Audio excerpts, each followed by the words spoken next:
എന്റെ ജീവിതം തകർന്നു. ഇത്രയും പൈസ മുടക്കി ലക്ഷങ്ങൾ വെറുതെ വെള്ളത്തിൽ പോയി എന്നിങ്ങനെ ഒന്നും ആയില്ല. ഇനിയിപ്പോ നാട്ടിൽ പോയാൽ I am back to zero എന്നുള്ളൊരു തോന്നൽ നമ്മുടെ മനസ്സിൽ വന്നു. എന്ന് വെച്ചാൽ അത്രയും ടെൻഷൻ ഞാൻ എന്റെ ജീവിതത്തിൽ അനുഭവിച്ചിട്ടില്ല. ആ ഒരു ഓക്കെ. അവസ്ഥ അതൊരു വൻ അവസ്ഥയാണ് വെറും. അത് നമുക്ക് പറയാൻ പറ്റില്ല. വൻ അവസ്ഥയാണത്. ഈ PR കിട്ടാതെ നമ്മൾ വിട്ട് പോരുന്ന ഒരു അവസ്ഥ ഉണ്ടല്ലോ. എന്നിട്ട് വർക്ക് പെർമിറ്റ് തീരണേന്റെ തലേന്ന് ദിവസം ആണ് എനിക്ക് ഇൻവിറ്റേഷൻ വന്നത്.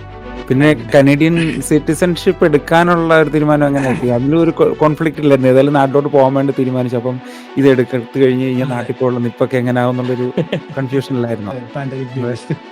അതെ. അഫ്കോഴ്സ് ഉണ്ടാവുമല്ലോ. വീട്ടിൽ വെറുതെ അതെ. ഇരിക്കല്ലേ. പാർട്ട് ടൈം ഞാൻ വന്നപ്പോ തന്നെ സ്റ്റാർട്ട് ചെയ്ത നമ്മുടെ റോജേഴ്സ് സെന്റർ ഉണ്ടല്ലോ, മറ്റേ ഉഹും. സ്കൂൾ. അതിന്റെ വേസ്റ്റ് വർക്കലായിരുന്നു ആദ്യത്തെ ജോലി. നമ്മൾ എന്തൊക്കെ പറഞ്ഞാലും, എത്ര സ്നേഹം ഉണ്ടെങ്കിലും എന്തൊക്കെ പറഞ്ഞു കഴിഞ്ഞാലും ലിറ്ററലി പറഞ്ഞാൽ പൈസ വേണം ജീവിക്കാൻ. ആ ഒരു ആഗ്രഹത്തിലാണ് നമ്മൾ ട്രക്കിലോട്ട് നമ്മൾ കയറുന്നത്. പിന്നെ ഒരു ഡ്രൈവിംഗ് എന്ന് പറയുന്ന ഒരു സംഭവം എനിക്ക് ഇഷ്ടമായിരുന്നു. എന്നാലോചിക്ക്, കഷ്ടപ്പെട്ട് ഓടി ഉണ്ടാക്കിയ പൈസ അങ്ങനെയാണ് പോയി.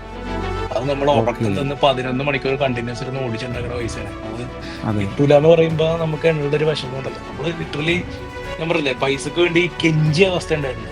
അതൊക്കെ തന്നെയാണ് നമ്മൾ ഈ റിവേഴ്സ് മൈഗ്രേഷനെ നമ്മൾ കൂടുതലും ഈ പ്രചോദനം തന്നെന്ന് പറയില്ല. കാനഡയിലെ 10 വർഷങ്ങൾക്ക് ശേഷം തിരിച്ച് നാട്ടിലേക്ക് പോയ ഒരു ഫാമിലി. ആ ഫാമിലിയിൽ നിന്നുള്ള ഒരാളാണ് ഇന്ന് നമ്മോടൊപ്പം പോഡ്കാസ്റ്റിൽ ചേരുന്നത്. ഒരു ചായയോ കാപ്പിയോ അല്ലെങ്കിൽ കുറച്ച് വെള്ളമൊക്കെ എടുത്തോളുക. ഇതൊരു ദീർഘനേരമുള്ള ഒരു പോഡ്കാസ്റ്റാണ്. പല പല അറിവുകളും നമുക്ക് ലഭിക്കുന്നതാണ്. Welcome Varun. Thank you, thank you, thank you. അപ്പം നമുക്ക് കാര്യങ്ങളൊക്കെ തുടങ്ങാം അല്ലേ? പിന്നെ തുടങ്ങിക്കോളൂ. ഇപ്പം എത്ര നാളായി ഇപ്പം തിരിച്ച് നാട്ടിലെത്തിയിട്ട്? ഞാൻ ആക്ച്വലി ഒക്ടോബറിൽ എത്തിയതാണ്. ആ. അതെ, ഒക്ടോബറിൽ എത്തിയതാണ്. അത് കഴിഞ്ഞ് കുറച്ച് നമ്മൾ എന്താ പറയാ, നാടൊക്കെ ഒന്ന് അടിച്ചു പൊളിച്ചു. കുറച്ച് നാൾ ഇത്ര നാളും മിസ് ചെയ്ത കാര്യങ്ങളൊക്കെ ഒന്ന് അടിച്ചു പൊളിച്ചു. പിന്നെ കാലിന് ഒരു സർജറി ഉണ്ടായിരുന്നു. എന്റെ ഓക്കെ. ലിഗമെന്റ് കാനഡയിൽ വെച്ചിട്ട് ഇപ്പൊ ഒന്ന് ചെറുതായിട്ട് ഷട്ടിൽ കളിച്ചപ്പോ ഒന്ന് ലിഗമെന്റ് ചെറുതായിട്ടൊന്ന് ടയർ ആയിരുന്നു. അപ്പൊ അതിന്റെ സർജറിക്ക് വേണ്ടി ഞാൻ കാനഡയിൽ കാത്തിരുന്നു. 2-2.5 കൊല്ലത്തോളം കാത്തിരുന്നു. എന്നിട്ട് ഒരു രക്ഷ ഉണ്ടായിരുന്നില്ല. നമ്മുടെ ഓർത്തോന്റെ ഫസ്റ്റ് അപ്പോയിന്റ്മെന്റ് പോലും കിട്ടിയില്ല. അപ്പൊ എനിക്ക് മനസ്സിലായി ഇനി നടക്കത്തില്ല, നാട്ടിൽ പോയി ചെയ്തേ പറ്റൂ. കാശ് പോയാലും സാരമില്ല, നാട്ടിൽ പോയി ചെയ്യണമെന്ന് മനസ്സിലായി. അപ്പൊ അതൊക്കെ ചെയ്യാനുണ്ടായിരുന്നു. അപ്പൊ അങ്ങനെ ഓക്കെ. ഞാൻ നാട്ടിലോട്ട് തീർത്തു പോയതാണോ? ഇനി വരവില്ലേ ഇങ്ങോട്ട്? ഇനി സത്യം പറഞ്ഞ വരവ് ഇല്ല, താല്പര്യമില്ല. ഇപ്പൊ നമ്മുടെ മനസ്സിൽ കുറച്ച് പ്ലാനുകളുണ്ട്. ആ പ്ലാനുകൾ ഒന്നും നടന്നില്ല എന്നുള്ളൊരു മട്ടാണെങ്കിൽ നമ്മൾ വേറെ വഴി നമ്മൾ തിരിച്ചു വരും. കാരണം നമ്മൾ കനേഡിയൻ പാസ്പോർട്ട് എടുത്തു പോയി. നമ്മൾ കനേഡിയനാണ്. പിന്നെ അപ്പൊ നിങ്ങൾ എന്തായാലും ആ കൺട്രി കനേഡിയൻസ് ആണ്. അങ്ങനെ. കനേഡിയൻസ് ആണ് അതെ. കാനഡയിൽ നിന്ന് പോയിരിക്കുന്നത്.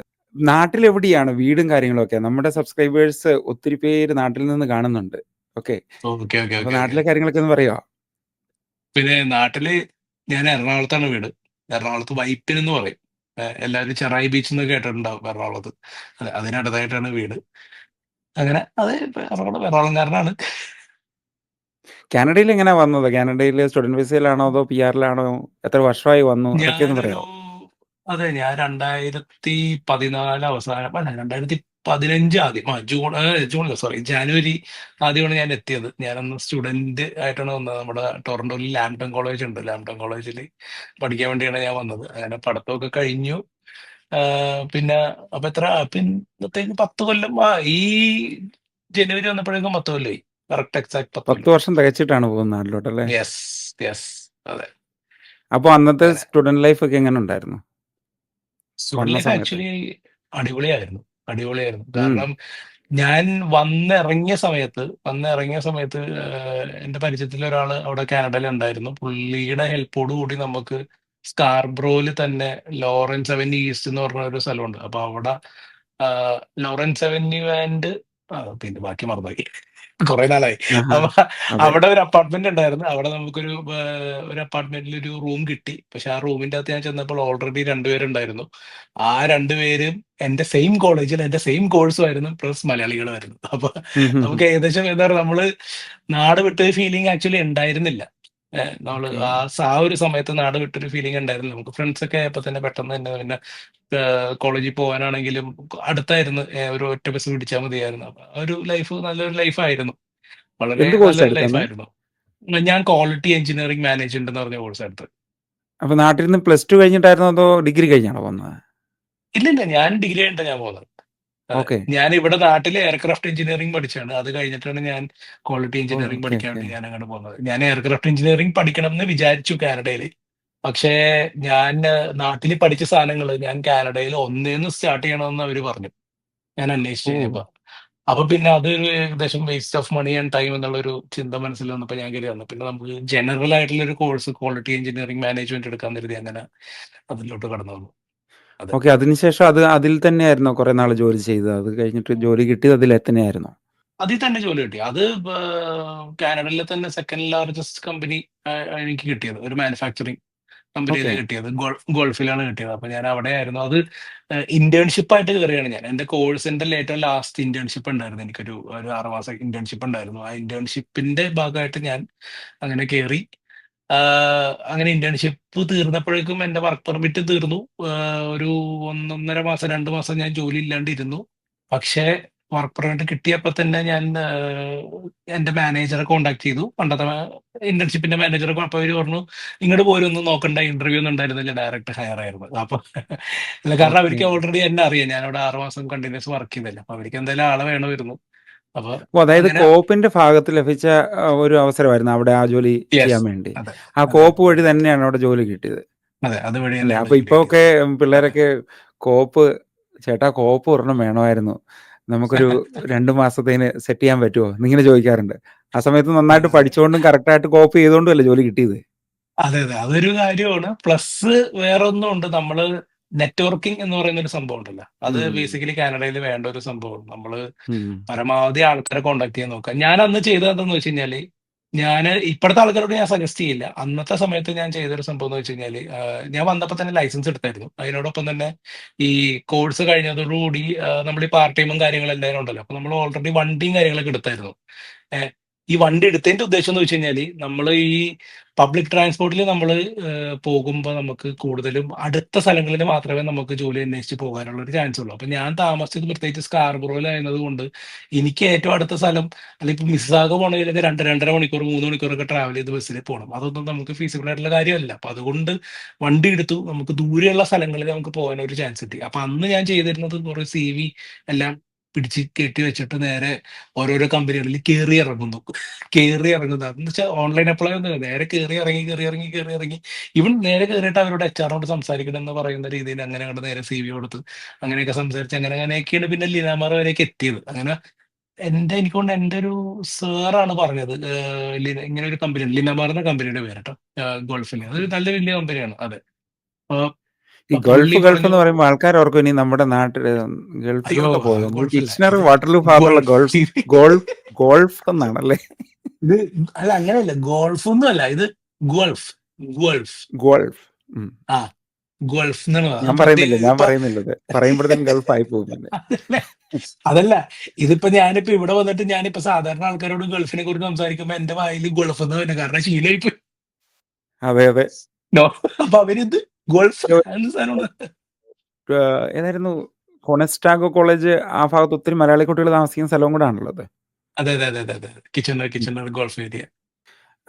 വരുണ ഈ പഠനമൊക്കെ കഴിഞ്ഞിട്ട് നമ്മൾ ഒരു ജോലിയിലോട്ട് കടക്കാൻ പോകുന്ന ഒരു സമയമുണ്ട്. അത് എപ്പോഴും കൺഫ്യൂസ്ഡ് ആയിട്ടുള്ളൊരു സമയം തന്നെയാണ്. അതെ, പ്രത്യേകിച്ചും ഇപ്പം കോപ്പൊക്കെ ചെയ്തു അല്ലെങ്കിൽ നമ്മുടെ പഠനം കഴിഞ്ഞു ഗ്രാജുവേറ്റ് ആയി, ആ സമയത്ത് നമ്മൾ നോക്കേണ്ട കാര്യങ്ങളൊക്കെ എന്താണ്? അതെ. ഇത് ഞാൻ പറഞ്ഞുതരാം. ഇപ്പൊ എന്റെ കേസിലാണെങ്കിൽ കോപ്പ് കഴിഞ്ഞിട്ട് കോപ്പ് ചെയ്ത കമ്പനിയിൽ തന്നെ എനിക്ക് ഫുൾ ടൈം ആയിട്ട് ജോലി കിട്ടി. പക്ഷെ നമ്മൾ എപ്പോഴും അറിയേണ്ട ഒരു കാര്യം, നമ്മളിപ്പോ ഗൾഫ് കൺട്രീസിലൊക്കെ ആണെങ്കിൽ നമുക്ക് ഇപ്പൊ ഒരു ജോലിയിൽ നിന്ന് വേറെ ജോലിയിലോട്ട് ചാടണമെങ്കിൽ നമുക്ക് കുറെ റെസ്ട്രിക്ഷൻസും കാര്യങ്ങളും പിന്നെ സ്പോൺസർഷിപ്പിന്റെ ഇഷ്യൂസ് അങ്ങനെയൊക്കെ കുറേയൊക്കെ ഉണ്ട്. അതുപോലെയല്ല കാനഡയിൽ. നമുക്ക് എപ്പോൾ വേണമെങ്കിലും വേറൊരു ജോലിയിലോട്ട് സ്വിച്ച് ചെയ്യാം. ഇഫ് വി ആർ കേപ്പബിൾ നമുക്ക് സ്വിച്ച് ചെയ്യാം. അപ്പൊ അങ്ങനത്തെ ഒരു ഡിസിഷൻ ഞാൻ അന്ന് എടുക്കാതിരുന്നത് കൊണ്ട് എന്റെ ബേസിക്കലി ഒരു 4.5 ഇയേഴ്സ് എന്റെ ആക്ച്വലി വേസ്റ്റ് ആയി പോയെന്ന് ഞാൻ പറയത്തുള്ളൂ. കാരണം നമ്മള് നമ്മളൊരു ജോലിയിൽ കയറിയിട്ട് നമുക്ക് നമുക്കൊരു ഉയർച്ച ഉണ്ടാവണമെങ്കിൽ നമ്മൾ മാത്രം വിചാരിച്ചാൽ പോരാ, നമ്മുടെ മാനേജ്മെന്റും കൂടി വിചാരിക്കണം, കമ്പനിയുടെ മാനേജ്മെന്റ്. അപ്പൊ നമ്മൾ ഏത് സമയത്താണോ നമ്മൾ മനസ്സിലാക്കിയത് നമ്മുടെ മാനേജ്മെന്റ് പോരാ എന്ന് നമ്മൾ മനസ്സിലാക്കുന്നു, ആ സമയത്ത് നമ്മൾ വേറെ ഒരു കരിയറിലേക്ക് ചേഞ്ച് ചെയ്യേണ്ട, അല്ലെങ്കിൽ വേറെ ഒരു കമ്പനിയിലോട്ട് ചേഞ്ച് ചെയ്യേണ്ട ഒരു അവസ്ഥ അത് നമ്മൾ ചിന്തിച്ചേ പറ്റൂ. അത് ചിന്തിക്കാതിരുന്ന ഒരു കാരണം കൊണ്ട് എനിക്ക് ഒരുപാട് പ്രശ്നങ്ങൾ ഉണ്ടായിട്ടുണ്ട്. കാരണം ഈവൻ ഞാനത് പറയുവാണെങ്കിൽ ഞാൻ വേറൊരു കമ്പനിയിൽ എന്ന് വെച്ചാൽ എന്റെ കമ്പനിയുടെ തന്നെ വേറൊരു ബ്രാഞ്ച് കമ്പനിയിൽ ഞാൻ പോയിട്ട് ഇന്റർവ്യൂ ഒക്കെ അറ്റൻഡ് ചെയ്തു. അറ്റൻഡ് ചെയ്ത് കഴിഞ്ഞിട്ട് ഞാൻ തിരിച്ചു വന്നു കഴിഞ്ഞപ്പോൾ എന്റെ കറണ്ട് മാനേജർ അവര് ചോദിച്ചു, ആ വരുൺ നീ ഇപ്പോഴും ഇവിടെ തന്നെ വർക്ക് ചെയ്യുവാണോ എന്ന് എൻ്റെ അടുത്തൊരു ചോദ്യം ചോദിച്ചു. പിന്നീട് ഞാൻ അറിഞ്ഞു ഞാൻ മറ്റേ ഇന്റർവ്യൂ പോയ കമ്പനിയിൽ ആക്ച്വലി ഞാൻ സെലക്ട് ആയി. പക്ഷേ എന്റെ മാനേജർ എന്നെ ഇവിടെ നിന്ന് വിട്ടില്ല. മനസ്സിലായോ? എന്ന് വെച്ചാൽ അവര് അതിന്റെ ഇടയിൽ കൊണ്ട് കാല് വെച്ച്. ഓക്കെ. അപ്പൊ എനിക്ക് കാരണം ഞാനൊരു ടെക്നീഷ്യൻ ലെവലിൽ നിന്നിരുന്ന ഞാൻ എനിക്ക് എഞ്ചിനീയർ ആയിട്ട് പോകാൻ പറ്റിയ ഒരു അവസരം വരുന്നത്. എന്നിട്ട് അവിടുത്തെ HR എന്നെ വിളിച്ചു പറഞ്ഞു, ഇവിടുത്തെ മാനേജർക്ക് ആക്ച്വലി നിന്നെ ഇഷ്ടമായി, പക്ഷെ വേറെ ഇന്റേണൽ ഇഷ്യൂസ് കാരണം ഞങ്ങൾക്ക് നിന്നെ സെലക്ട് ചെയ്യാൻ പറ്റത്തില്ല. പക്ഷെ ഞാൻ ഇന്റേണലി ഞാനത് അറിഞ്ഞ് മനസ്സിലാക്കി എന്റെ മാനേജറാണ് കാല് വെച്ചത്. ഓക്കെ. അപ്പൊ അതിപ്പോ ഇങ്ങനെ റെഫറൻസ് നമ്മുടെ കൊടുക്കുന്നതിലുള്ളൊരു ഇഷ്യൂ ആണോ വന്നത് അന്നേരം അതില്? നമ്മുടെ റെഫറൻസ് റെഫറൽ അല്ല, റെഫറൻസ് അല്ല. റെഫറൻസ് എനിക്ക് കൊടുക്കേണ്ടതുണ്ട്. കാരണം ഞാൻ കമ്പനിയുടെ ഉള്ളിൽ നിന്ന് മാറിയതാണ്. വെച്ചാൽ എന്റെ കമ്പനിയുടെ ഒരു ബ്രാഞ്ചിൽ നിന്ന് വേറെ ബ്രാഞ്ചിലോട്ട് പോയി. ഓ, ഓക്കെ. സെയിം കമ്പനി ആ തന്നെയായിരുന്നു. സെയിം കമ്പനി ഓ തന്നെ ശരി. വേറെ ബ്രാഞ്ചിലോട്ടാണ് ഞാൻ മാറിയത്. കാരണം എനിക്ക് വേറെ ബ്രാഞ്ചിൽ കുറച്ച് ഹയർ ലെവൽ പൊസിഷൻ എനിക്ക് കിട്ടുമായിരുന്നു. അപ്പൊ ആ സമയത്ത് ഈ മാനേജർ എന്ന് വെച്ചാൽ അവിടുത്തെ മാനേജർ ഇവിടുത്തെ മാനേജർ വിളിച്ചു ചോദിച്ചു. അപ്പൊ എന്താണ് ഇവിടുത്തെ മാനേജർക്ക് എന്നെ നൈറ്റ് ഷിഫ്റ്റ്, ഞാൻ കണ്ടിന്യൂസ് നൈറ്റ് ഷിഫ്റ്റ് ആയിരുന്നു 4 കൊല്ലം. അപ്പൊ ഈ ഇവിടുത്തെ മാനേജർക്ക് നൈറ്റ് ഷിഫ്റ്റിൽ ആരെങ്കിലും സൂപ്പർവൈസർ ലെവലിൽ എന്നെ പോലത്തെ ഒരാൾ വേണമായിരുന്നു എല്ലാം ഹാൻഡിൽ ചെയ്യാൻ. ഓക്കെ. അപ്പൊ അവർക്ക് എന്നെ വിട്ടുകളയാൻ പറ്റത്തില്ല. കാരണം എന്റെ പല പുതിയ പുതിയ വന്ന പിള്ളേരെയൊക്കെ എന്റെ ഇതിലോട്ട് അവർ വിടും, ട്രെയിനിങ്ങിന് വേണ്ടിയിട്ട് വിടും. മനസ്സിലായില്ലേ? അപ്പൊ ആ നേരത്ത് ഞാൻ മാറിക്കഴിഞ്ഞ് കഴിഞ്ഞാൽ എന്റെ ആ ഒരു എക്സ്പീരിയൻസ് ലെവലുള്ള വേറെ ആരും ഇല്ല. മനസ്സിലായോ? അപ്പൊ ഓക്കെ. അതുകൊണ്ട് അപ്പൊ അങ്ങനെ നമ്മുടെ കമ്പനി എപ്പോഴും ഡിപ്പെൻഡ് ചെയ്യും. എന്ന് വെച്ചാൽ നമുക്കൊരു മുന്നേറ്റം ഇപ്പൊ ഞാൻ ഇപ്പൊ വന്നേക്കണ പിള്ളേരോടാണ് ഞാൻ പറയാണ്, നിങ്ങൾക്ക് മുന്നേറാൻ പറ്റുന്ന ഒരു അവസരം കിട്ടുന്നില്ല എന്ന് തോന്നുവാണെങ്കിൽ change the company right away. Okay. Nobody is gonna stop you. എന്നുവെച്ചാൽ എന്റെ ഒപ്പം പഠിച്ച കൂട്ടുകാരൻ, അവൻ എന്റെ സെയിം എക്സ്പീരിയൻസ്, അവനിപ്പോ ഒരു കമ്പനിയിൽ മാനേജറാണ്, ക്വാളിറ്റി മാനേജർ. മനസ്സിലായോ? അപ്പൊ എന്ന് വെച്ചാൽ അവൻ എന്റെ സെയിം എക്സ്പീരിയൻസ്, അവന്റെ കമ്പനിയുടെ വ്യത്യാസമാണ്. ഞാൻ ആ ലെവലിൽ നിൽക്കുമ്പോൾ തന്നെ അവന്റെ കമ്പനിയിൽ അവനും എന്റെ സെയിം ലെവലിൽ തന്നെ ആയിരുന്നു, സെയിം പൊസിഷൻ ആയിരുന്നു. പക്ഷെ ഒരു 2 വർഷം കഴിഞ്ഞപ്പോഴേക്കും അവൻ വേറെ ലെവലിലോട്ട് കയറി, ഞാൻ ആ സെയിം ലെവലിൽ തന്നെയാണ്. നമ്മൾ എന്തോരം കഷ്ടപ്പെട്ടാലും എത്ര ഓവർ ടൈം ചെയ്താലും എന്തൊക്കെ കാണിച്ചു കൂട്ടിയാലും നമ്മൾ ഒരിക്കൽ എത്ര ആവശ്യമുണ്ടെന്ന് പറഞ്ഞു കഴിഞ്ഞാലും കമ്പനി ഭയങ്കര ഒരു ചേഞ്ച് ആണ്. കമ്പനിയുടെ മാനേജ്മെന്റ് ഒരു ഇതിൽ മാറ്റർ ചെയ്യും. അപ്പൊ അതുകൊണ്ട് എല്ലാവരും സൂക്ഷിക്കുക. കമ്പനി കയറുമ്പോൾ മാനേജ്മെന്റ് നല്ലതാണോ നോക്കുക, മാനേജ്മെന്റിന്റെ സ്വഭാവം എങ്ങനെയാണ്, നമ്മളോടുള്ള ഒരു അപ്രോച്ച് എങ്ങനെയാണ് നോക്കുക. നമുക്കൊരു ഹൈക്ക് അല്ലെങ്കിൽ നമുക്കൊരു പൊസിഷൻ കൂടുതൽ കിട്ടുന്നുണ്ടോ എങ്കിൽ ആ ഒരു കിട്ടുന്നില്ല എന്നാണെങ്കിൽ നമ്മൾ പരമാവധി നമ്മൾ വേറെ പൊസിഷൻ ട്രൈ ചെയ്യുക. ഞാൻ അങ്ങനെ ട്രൈ ചെയ്തില്ല. ഞാൻ അവിടെ തന്നെ പിടിച്ചു നിന്നു. ഞാൻ എന്താ പറയാ, നമ്മൾ ഈ നമ്മുടെ ഒരു സേഫ് സോൺ എന്നൊക്കെ പറയൂലേ, ഏഹ് ആ ഒരു സോണിൽ പെട്ടുപോയി. ആ ഒരു തോന്നൽ വന്നു, ആ സോണിൽ പെട്ടുപോയി. ഇനിയിപ്പോ ഇവിടെ തന്നെ നിൽക്കാം, ഇനിയിപ്പോ ലൈഫ് ഇങ്ങനെയായി എന്നുള്ളത്. പക്ഷെ അതെനിക്ക് വളരെ എന്റെ ലൈഫിൽ എനിക്ക് വളരെ ഇതുണ്ടായിരുന്നു. കാരണം ആ ഒരു ലെവലിലായിരുന്നു ജോലി. കുറച്ചും കൂടി ഞാൻ പഠിച്ച വിഷയത്തിൽ എനിക്ക് ജോലി ചെയ്യണമെങ്കിൽ ഞാൻ ആ മറ്റേ ലെവലിലോട്ട് കടക്കണമായിരുന്നു. അതിന് എനിക്കൊരു അവസരം കിട്ടിയില്ല. മനസ്സിലായില്ലേ? പക്ഷെ ഇപ്പൊ മാനേജ്മെന്റ് ഒക്കെ ചേഞ്ച് ആയി ആ കമ്പനിയിൽ. അപ്പൊ ഇപ്പൊ ചടപടയുന്ന ആൾക്കാരൊക്കെ കയറി പോകുന്നുണ്ട്. മനസ്സിലായി? ഇപ്പൊ മാനേജ്മെന്റ് ചേഞ്ച് ആയി, വേറെ ആൾക്കാരായി. കാരണം കൊറോണ വന്നു കഴിഞ്ഞപ്പോ കുറെ ആൾക്കാരെ പിരിച്ചു വിട്ടപ്പോ ഞങ്ങളുടെ ഈ മാനേജ്മെന്റിനെയും പിരിച്ചു വിട്ടു. ഓക്കെ. അതെ. അപ്പൊ പിന്നെ പുതിയ മാനേജ്മെന്റ് കഴിഞ്ഞപ്പോ പുതിയ പുതിയ പിള്ളേരൊക്കെ കയറ്റി എല്ലാവരും ഇപ്പൊ നല്ല നല്ല പൊസിഷനിലേക്ക് എത്തി തുടങ്ങി. അതെ അതെ. ഓക്കെ. അങ്ങനെ അവിടെ ജോലി അപ്പൊ കിട്ടി. അങ്ങനെ ജോലിയൊക്കെ കണ്ടിന്യൂ ചെയ്ത് പോന്നു. അപ്പൊ കല്യാണം കഴിഞ്ഞായിരുന്നോ ഇതിന്റെ ഇടയ്ക്ക്? അതോ കല്യാണം അത് കഴിഞ്ഞിട്ടാണോ കഴിയുന്നത്? കല്യാണം ഓക്കെ. സോ 2015 കോഴ്സ് തുടങ്ങി. 16 ഒരു പകുതി ആയപ്പോഴേക്കും കോപ്പിന് കയറി. ഓക്കെ. കാരണം 2 കൊല്ലത്തെ കോഴ്സ് 16 ആയപ്പോഴേക്കും തീർന്നു. 16 പകുതി ആയപ്പോൾ തീർന്നു. എന്നിട്ട് കോപ്പിന് കയറി 6 മന്ത്സ് ഓൾമോസ്റ്റ് തീരാറായപ്പോഴേക്കും പിന്നെ ഞാൻ ജോലി കണ്ടിന്യൂ സ്റ്റാർട്ട് ചെയ്തു. പിന്നെ തുടങ്ങി ഫുൾ ടൈം ജോലി സ്റ്റാർട്ട് ചെയ്തു. സ്റ്റാർട്ട് ചെയ്ത് പിന്നെ ഒരു 2010 അല്ല 18 അവസാനമാണ്, ഡിസംബറിലാണ് കല്യാണം. അതെ. അപ്പൊ കല്യാണത്തിന് മുന്നേ തന്നെ ഞാൻ എൻഗേജ്മെന്റിന് നാട്ടിൽ വന്നപ്പോ ഞാൻ മറ്റേ നമ്മുടെ എന്താ പറയാ, ഞാൻ ഈ ഒപ്പിടുമല്ല, മറ്റേ എന്താണ് രജിസ്ട്രേഷൻ, രജിസ്ട്രേഷൻ ഓക്കെ. ഉണ്ട്. ആ ഒരു സംഭവം അത് ഞാൻ ചെയ്തായിരുന്നു. കാരണം എനിക്ക് ഓൾറെഡി എന്റെ മനസ്സിലുണ്ടായിരുന്നു രജിസ്ട്രേഷൻ ചെയ്ത് വെച്ച് കഴിഞ്ഞാൽ ലീഗലി മാരീഡ് ആണ്. അപ്പൊ കല്യാണത്തിന്റെ സമയം വരുമ്പോഴേക്കും എനിക്ക് എന്താ പറയുക, നേരെ തന്നെ പെട്ടെന്ന് തന്നെ വിസക്ക് അപ്ലൈ ചെയ്ത് മറ്റേ വർക്ക് പെർമിറ്റ്, സ്പൗസ് വർക്ക് പെർമിറ്റിന് അപ്ലൈ ചെയ്ത് കഴിഞ്ഞാൽ സ്പൗസ് വർക്ക് പെർമിറ്റ് കിട്ടി. കല്യാണം കഴിഞ്ഞിട്ട് പെട്ടെന്ന് തന്നെ നമുക്ക് ഒരുമിച്ച് വരാം എന്നുള്ളൊരു പ്ലാനിങ് ഉണ്ടായിരുന്നു. അതുപോലെ തന്നെ പ്ലാൻ പ്രകാരം തന്നെ നടന്നു. അതെ. ലവ് വൈഫിന് മാരേജ് വർക്ക് ആയിരുന്നോ അതോ പെർമിറ്റ് കിട്ടി. അറേഞ്ച്ഡ് മാരേജ് ആയിരുന്നോ? ലവ് മാരേജ് ആയിരുന്നു. ലവ് മാരേജ് ആയിരുന്നു. അതാണ് നേരത്തെ രജിസ്ട്രേഷന്റെ കാര്യം ചോദിച്ചത്. ഓക്കെ. അപ്പം ഫാമിലി ഒന്ന് പരിചയപ്പെടുത്തിക്ക. ആളൊന്നും ഇല്ല. പക്ഷേ പേര് സ്വാതി. ഇത് താഴെ അതെ, കൊടുത്തിട്ടുണ്ട്. വൈഫിന്റെ നമ്മുടെ പേര് കനേഡിയൻ സ്വാതി. മല്ലു അതെ. കപ്പിൾ. ഇവർ രണ്ടുപേരും മല്ലു കൊണ്ടാണ് കപ്പിൾ. വ്ലോഗ് ചെയ്യുന്നത് കേട്ടോ. അപ്പോൾ നിങ്ങളൊക്കെ അതെ, അതെ, അതെ. ഒന്ന് സബ്സ്ക്രൈബ് ചെയ്തേക്കെ. ഞങ്ങൾ അതിനെപ്പറ്റി കൂടുതൽ കാര്യങ്ങൾ പറയുന്നുണ്ട്. എന്ത് ടൈപ്പ് വ്ലോഗാണ് കാര്യങ്ങളെന്നൊക്കെ. അപ്പോൾ ഈ യൂട്യൂബ് ചാനൽ എന്നാ തുടങ്ങി അന്നേരം? യൂട്യൂബ് ചാനല് കല്യാണം കഴിഞ്ഞിട്ട് ഞാൻ പറഞ്ഞ പോലെ വർക്ക് പെർമിറ്റ് കിട്ടിയപ്പോ സ്വാധീനം എനിക്ക് കൊണ്ടുവരാൻ പറ്റി. അപ്പൊ ഉഹും. 2019 ഏകദേശം ഒരു പകുതി ആയപ്പോഴാണ് യൂട്യൂബ് ചാനൽ സ്റ്റാർട്ട് ചെയ്തത്. വേറെ ഒന്നുമല്ല, കാരണം ഓക്കെ. ഇനീഷ്യലി സ്വാതിക്ക് ജോലി ഉണ്ടായിരുന്നില്ല. അപ്പൊ ആ നേരത്ത് വെറുതെ ഇരുന്ന് സ്വാതിക്ക് എന്നെ ഒരു തോന്നൽ തുടങ്ങി, നമുക്കൊരു യൂട്യൂബ് ചാനൽ സ്റ്റാർട്ട് ചെയ്താലോ എന്നൊക്കെ ഇങ്ങനെ ഓ ഒരു, ശരി. മനസ്സിലായില്ലേ? എന്ന് ആ. വെച്ചാൽ വെറുതെ ഇരിക്കുമ്പോൾ ഒരു പ്രത്യേക തോന്നലൊക്കെ വരുമല്ലോ. അപ്പൊ അങ്ങനെ ഒരു തോന്നലിൽ ഇങ്ങനെ സ്റ്റാർട്ട് ചെയ്താണ് യൂട്യൂബ് ചാനൽ. സ്വാതി അന്നേരം നാട്ടിലായിരുന്നോ അതോ കാനഡയിലായിരുന്നോ? ഇല്ല. എങ്ങനെയായിരുന്നത്? യൂട്യൂബ് ചാനൽ സ്റ്റാർട്ട് ചെയ്യുമ്പോഴാ. അല്ല, സ്വാതി കല്യാണം കഴിയത്തിന് മുമ്പ് കാനഡയിൽ ഉണ്ടായിരുന്നോ അതോ ഇല്ല, നാട്ടിൽ ഇല്ല, തന്നെയായിരുന്നോ? ഉണ്ടായിരുന്നില്ല. ഇല്ല, ഇല്ല, ഇല്ല, ഇല്ല. ഉണ്ടായിരുന്നില്ല. സ്വാതി കല്യാണത്തിന് മുന്നേ ആളിവിടെ നമ്മുടെ ഇൻഫോ പാർക്കിൽ വിപ്രോയിൽ വർക്ക് ചെയ്തോണ്ടിരുന്നത്. ഓക്കെ. അതെ. അപ്പൊ ആള് എന്ന് വെച്ചാൽ ഞാൻ കാനഡയിൽ വന്ന ഒരു സമയം തൊട്ട് തന്നെ ആള് കണ്ടിന്യൂസ് വർക്കിംഗ് ആണ്. ഓൾമോസ്റ്റ് 4.5 years ആള് കണ്ടിന്യൂസ് വർക്കിംഗ് ആണ് വിപ്രോയില്. അപ്പൊ ഓക്കെ. ഞങ്ങൾ അന്ന് തൊട്ട് 2013 തൊട്ട് പരിചയമല്ലേ. 2013 അതെ. പരിചയമാണ്. YouTube channel relation. കാണുമായിരിക്കുമല്ലോ ലവ് സ്റ്റോറിയുടെ കാര്യങ്ങളൊക്കെ മിക്കവാറും. അതെ, ഏകദേശം പറഞ്ഞിട്ടുണ്ട്. അതുകൊണ്ട് അപ്പൊ ഞാൻ അത് ലിങ്ക് ഇട്ടേക്കാം അവിടെ. അപ്പൊ ആൾക്കാരൊക്കെ കാണട്ടെന്ന്. ഓക്കെ.